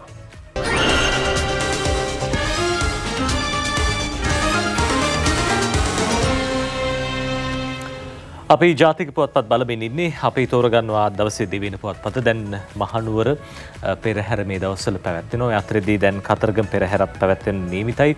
මේ සියල්ල වෙනුවෙන් සංවිධානය කරන කටයුතු අතරදී අපි දන්නවා ඓතිහාසිකව පාද යාත්‍රාවක් මේ කුමන මේ ප්‍රදේශවලින් පැමිණිලා අවසාන යාල වනාන්තරයේ හරහා මේ පිරිස් පැමිණෙන්නේ. උතුරේ ඉඳන් එන බොහෝ පිරිසක් ඉන්නවා මේ පෙරහැරට සහභාගී වෙන්න. අද දිවයින පුවත්පත කියනවා ජනාධිපතිතුමා කියපු කාරණාවක්. ඒ තමයි කතරගම පෙරහැරට පාද යාත්‍රාවෙන් එන බැතිමතුන්ට පහසුකම් සපයන්න කියලා ජනාධිපතිතුමා උපදෙස් දුන්නලු. කතරගම ඇසළ උත්සවය සඳහා උතුරු නැගෙනහිර සිට පාද යාත්‍රාවෙන් පැමිණෙන බැතිමතුන්ට ආරක්ෂාව හා ජල සම්පාදනය ඇතුළු යටිතල පහසුකම් සැපීමට ජනාධිපති රනිල් වික්‍රමසිංහ මහතාගේ උපදෙස් පරිදි රුපියල් මිලියන 2.04ක මුදලක් වෙන් කළා තියෙනවා කියලා තොරතුරු වාර්තා කරනවා. පාද යාත්‍රාවෙන් පැමිණෙන බැතිමතුන් මුහුණ පාන දුෂ්කරතා පිළිබඳව මොණරාගල දිස්ත්‍රික් ලේකම් ගුණදාස සමරසිංහ මහත්තයා ජනාධිපතිතුමාව දැනුවත් කළා තියෙනවා. ඊට පස්සේ තමයි මේ උපදෙස් සලසන කියලා ජනාධිපතිතුමා නියම කළා තියෙන්නේ. අනුව අදාළ පහසුකම් සැපීමට ජනාධිපති ලේකම් කාර්යාලය මේ පිළිබඳ අවධානය යොමු කරමින් ඒ බැතිමතුන්ගේ ආරක්ෂාව සහ පහසුකම් සැපීම වෙනුවෙන් කටයුතු කරන ලෙස ජනාධිපතිතුමා අදාළ පාර්ශවයන්ට උපදෙස් දුන්නා කියලා අද දවසේ දිවයින පුවත්පත කියනවා. යතරදී දිවයින පුවත්පත කියන තවත් කාරණාවකට අපි යනවා. ඒ තමයි දැන් ආර්ථික ක්ෂේත්‍රය ගත්තාම විශේෂයෙන්ම ඇඟලුම් කර්මාන්තයේ විශාල දායකත්වයක් ලබා දෙනවා. පහුගිය දවස්වල ටිකක් ඇඟලුම් කර්මාන්තේ වැටිලා තිබ්බේ. හැබැයි මහ බැංකුවේ ක්‍රියාමාර්ගවලට දැන් ඇඟලුම් කර්මාන්තය එකඟ වෙලා තියෙනවා කියලා ඒකාබද්ධ ඇඟලුම් සංගම් සංසදය කියනවා. දැන් ඔවුන් වෙනුවෙන් විශේෂ වැඩසටහනක් මහ බැංකුව ක්‍රියාත්මක කරන්න සූදානමින් ඉන්නවා. ඒ සඳහා එකඟත්වයේ පළ කළා තියෙනවා කියන කාරණාව තමයි අද දවසේ මේ විදිහට දිවයින පුවත්පත කියලා තියෙන්නේ. දිවයින කියනවා විදේශ විනිමය ගනුදෙනු සහ විදේශ විනිමය පිටතට ගලා යාම නිරීක්ෂණය කිරීමට ශ්‍රී ලංකා මහ බැංකුව විසින් ගනු ලැබූ ක්‍රියාමාර්ග සිය සංසදයේ පිළිගන්නා බව මෙරට ඇඟලුම් නිෂ්පාදන සහ අපනයන ක්ෂේත්‍රය නියෝජනය කරන ප්‍රධානතම ආයතනය වන ඒකාබද්ධ ඇඟලුම් සංසදය පවසලා තියෙනවා. ඒකාබද්ධ ඇඟලුම් සංගම් සංසදය මේ බව කියලා තියෙනවා. මේ පිළිබඳ අදහස් දක්වමින් මෙම සංසදය පැවසුවේ අපගේ රට මේ වන විට මුහුණ දී සිටින දැඩි අර්බුදකාරී තත්ත්වය පිළිබඳව සිය සමාජිකයන් දැඩි විමසිල්ලෙන් ඉන්නවා. අපනයන ඉපැයීම් රට වෙත ගෙන්වා ගැනීම සහතික කරමින් අපගේ සමාජික සමාගම් නීතියට අනුකූලව කටයුතු කරනු ඇති බව අපිට විශ්වාසයි කියලා දිවයින පුවත්පතට ඒ විදිහට ඇඟලුම් සංගම් සේවක සංගම් ඒ විදිහට සඳහන් කළා කියලා දිවයින පුවත්පත කියන අතරදී අපි දිවයින පුවත්පතේ තවත් පුවතකට යනවා. ඒ තමයි මේ ETF ප්‍රධානියෙක් ගැන පුවතක් දිවයින කියනවා. ETF ලොක්කා ගැන පරීක්ෂණයක් කරන්න වෘත්තීය සමිතිය අගමැතිගෙන් ඉල්ලුවා කියලා අද මේ විදිහට දිවයින පුවත්පත කියනවා. සේවා නියුක්තිකයන්ගේ බහර අරමුදල් මණ්ඩලයේ ඉහළම නිලධාරියෙකු සම්බන්ධයෙන් විධිමත් පරීක්ෂණයක් පවත්වන්න කියලා වෘත්තීය සමිතිය අගමැතිවරයාගෙන් ඉල්ලලා තියෙනවා. ඒකී නිලධාරියා සිය මණ්ඩලයට බඳවා නැත්තේද බඳවා ගැනීමේ පටිපාටි උල්ලංඝනය කරමින් බවත් ඒකී පත්වීම මේ දක්වා මුදල් අමාත්‍යාංශය විසින් අනුමත කර නොමැති බවට දැක්වෙනවා. ලැප්ටොප් පරිගණක යන්ත්‍ර 290කට අධික ප්‍රමාණයක් ලබා ගැනීමට කටයුතු කරලා තියෙනවා. මිල කරන් නොකැඳවා ඒ නිලධාරියා පත්වීමෙන් පසු ගිවිසගත් මුදලට වඩා ඉතා ඉහළ මිලකට පරිගණක යන්ත්‍ර 90ක් මිලදී අරගෙන තියෙනවා. අයථා මුදල් උපයා ගැනීමක් විදිහට ඥාතියෙකු පරිගණකංශී ඉහළ නිලයකට පත් කරගෙන ඇති බවටත් තොරතුරු වාර්තා වෙනවා කියලා අද මේ විදිහට වෘත්තීය සමිතිය චෝදනා කළා තියෙනවා. අගමැතිවරයාගෙන් පරීක්ෂණයක් ඉල්ලලා තියෙනවා. ETF ලොක්කා ගැන පරීක්ෂණයක් කරන්න කියලා තොරතුරු කියනවා. අපි ඊළඟට යනවා මව්බිම පුවත්පත වාර්තා කරන තව කාරණයක් දෙසට අවධානය යොමු කරන්න. ඒ තමයි තෙල් සංස්ථාව ගැන පසුගිය දිනවල කතාබහට ලක් වුණා. මොකක්ද සිද්ධ වුණේ කියන කාරණය පිළිබඳව තෙල් සංස්ථාවේ වහලා තිබ්බ දවස්වලත් තෙල් නොබෙදූ දවස්වලත් කොච්චර ඕටි ගෙවලා තියෙනවද කියන කාරණයත් එක්ක මේ කතාවත් එනවා. තෙල් සංස්ථාව පාඩු ලැබූ හේතු 8ක් අමාත්‍යරයා හෙළි කරයි. මව්බිම කියන කතාව මේ විදිහට එන්නේ. ලංකා කංජ තෙල් නීතිකා සංස්ථාවේ පාඩු ලැබීමට හේතු 8ක් සඳහන් කරමින් විදුලි බල හා බලශක්ති අමාත්‍ය කංචන විජේසේකර මහතා ට්විටර් පණිවිඩයක් නිකුත් කර තිබේ.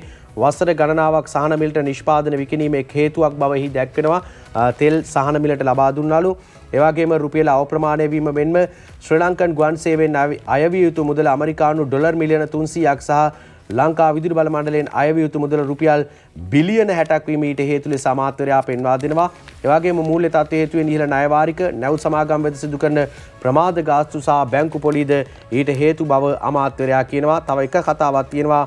අතිරික්ත සේවක සංඛ්‍යාව අකාර්යක්ෂම සහ අනවශ්‍ය ලෙස ඉහළ වැටුප් ලබන සේවකයන් 2012 වසරේ සිට ක්‍රියාත්මක වූ 25%ක වැටුප් වර්ධක තෙල් පිරිපහදු ක්‍රියාත්මක නොවීම සහ ආනයනය කරන ලද පිරිපහදු කළ නිෂ්පාදන මත රඳා පැවතීම සහ ඉහළ බෙදා හැරීමේ පිරිවැය ලංකා කන්ද තෙල් සංස්ථාව පාඩු ලැබීමට හේතු වුණා කියලා තමයි ඔහු පෙන්වා දී තිබෙන්නේ. ඉතින් මේ වරද කාගේද? මේක සාමාන්‍ය ජනතාවගේ වරදක් නෙමෙයි. ඉතින් ඒ නිසා මේකට උත්තර හොයන්න ඕනේ. ඇයි මෙහෙම වෙන්නේ? ඇයි මෙහෙම කරන්න ඉඩ දීලා බලන් ඉන්නේ. ඉතින් ඒ නිසා මේවට විසඳුම් සොයා ගන්න ඕනේ. මෙහෙම පාඩු පිට පාඩු ලබන්න තවදුරටත් ඉඩ දෙනවද? මේ කාරණා ටිකම හැමදාම කියනවද? එහෙම නැත්නම් මේකට විසඳුම් සොයා ගන්නවද කියන කාරණේ බලධාරීන් සතු වගකීමක්.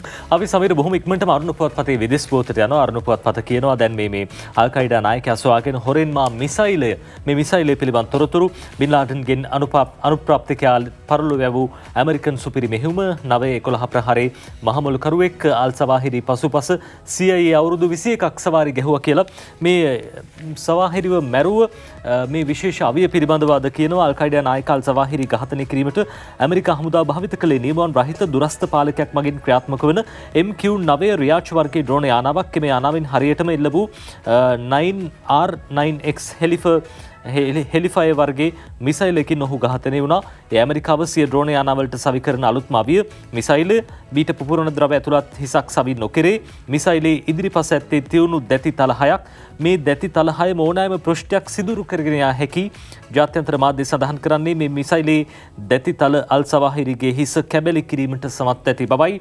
මේ මිසයිලේ විශේෂත්වය වන්නේ අදාළ ඉලක්කය පමණක් ගන්නවා මිසක් ඉන් බාහිරව කිසිදු විනාශයක් නොවීමයි කියලා තොරතුරු කියන ඒ බව හොඳට පැහැදිලි වන්නේ. ප්‍රහාරය එල්ලවන විට අල් සවාහිරි සිටි පහළ සඳලු තලයට පවා ලොකු හානියක් සිදු නොවීමෙන් කියලා තොරතුරු කියනවා. මේ නවීන තාක්ෂණය පාවිච්චි කරලා සවාහිරිව ඝාතනය කරන්න. ඒ අතරේ අපි යනවා ක්‍රීඩා පොතකට. ක්‍රීඩා පොතෙන් යුපුන් අබේකෝන් පිළිබඳව කියන්නේ යුපුන් පිළිබඳව ඔබ නොදත් බොහෝ දේ අද අරුණ පුවත්පත කියනවා. යුපුන් මුලින්ම ගමන පටන් ගන්නේ උස පැනීමෙන්. ඊට පස්සේ මේ උස පනින්න දුර පනින්නෙක් තුන්පින්ම පනින්නෙක් බවට හැරුණා. මේ අතරේදී පාසලේදී මුලින්ම මීටර 50-75 වැනි තරඟවලට තමයි මේ දුවලා තියෙන්නේ. හැබැයි එහෙම හැල්මේ දිවීම නොකළ ඔහු අවුරුදු 17න් පහළ කාණ්ඩයේදී තුන්පින්ම පැන්නා. 2011 දී පන්නල ජාතික පාසලේ ඉඳන් වෙන්නප්පු ශාන්ත ජෝෂප් විදුහල්ට යන ඔහු සහය දිවීමේ සැනකෙළි වෙනුවෙන් මීටර 100 ඉසව්වට පැමිණීම දෛව උපගත වුණා. කෙසේ වෙතත් අවුරුදු 21 තමයි හඳුනගන්නේ වේගෙන් දුවන්න පුළුවන් කියලා ඔහුගේ පුහුණුකරු චමින්ද සම්පත් ලංකා මේ ලෝකඩ පදක්කමක් මුලින්ම ඔහු දිනාගත්තා මීටර 100 ඉසව්වෙන්. ඊට පස්සේ තමුන්ගේ දෙමව්පියන් ජීවත් වෙන ඉතාලියට ඔහු යනවා. මීටර 100 ඉසව්වට ඇති අවංක ප්‍රේමය නිසාමයි මෙහි ගිහිල්ලා පුහුණු වීම කරන්නේ. එහිදී යුරෝපීය ක්‍රීඩා තාක්ෂණය යටතේ තියුණු ලෙස මුවහත් වන මේ ශ්‍රී ලංකේහි සැරය ලොව සුපිරිතම වේගයක් සුපිරි ධාවකයෙක් සහ වෘත්තීය මට්ටමේ ක්‍රීඩකයෙක් බවට පත් වුණා කියලා අද අරුණ පුවත්පත බොහොම අපූර්වට මේ තොරතුරු කියනවා. ඔබටත් වැඩිදුර තොරතුරු දැනගන්න පුළුවන් මේ ලිපිය කියවුවොත්. අරුණ පුවත්පතේ ක්‍රීඩා අතිරේකය අපි තෝරගත්තේ. අපි යනවා අද දවසේ කාටූන් බලන්න.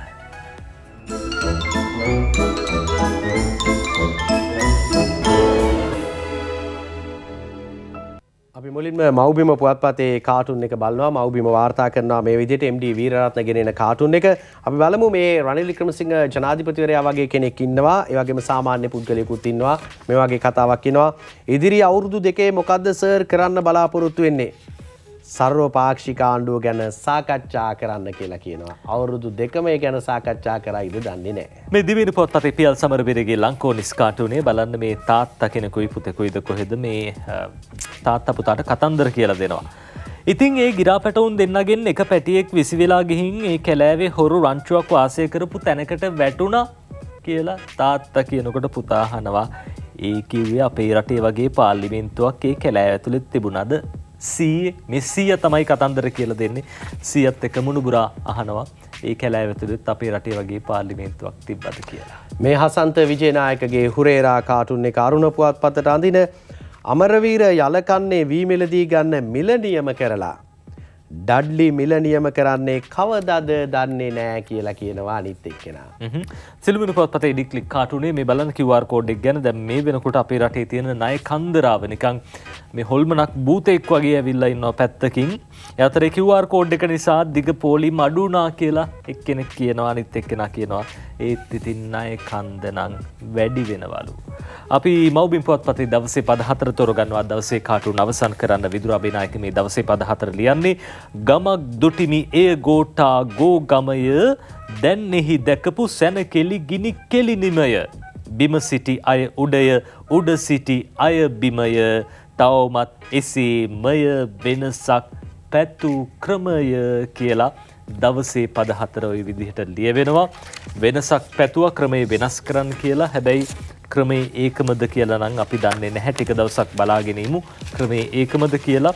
මේ වෙනසක් පතපු අය බිම සිටි අය උඩලු උඩ සිටපු අය බිමලු කොහොමුණත් රට උඩට යනවා නම් එච්චරයි. සමීර ඔව් එහෙමනම් අපිට ඒ කතාවත් එක්ක අද දවසේදී සතියග පත්තරමේන්තුවෙන් සමුගන්න වෙලාව ඇවිල්ලා තියෙනවා. සමුගන්නා මොහොතේ අපි ප්‍රාර්ථනා කරන්නේ ඔබට සුවදායි හෙට දවසක්. ආයුබෝවන්.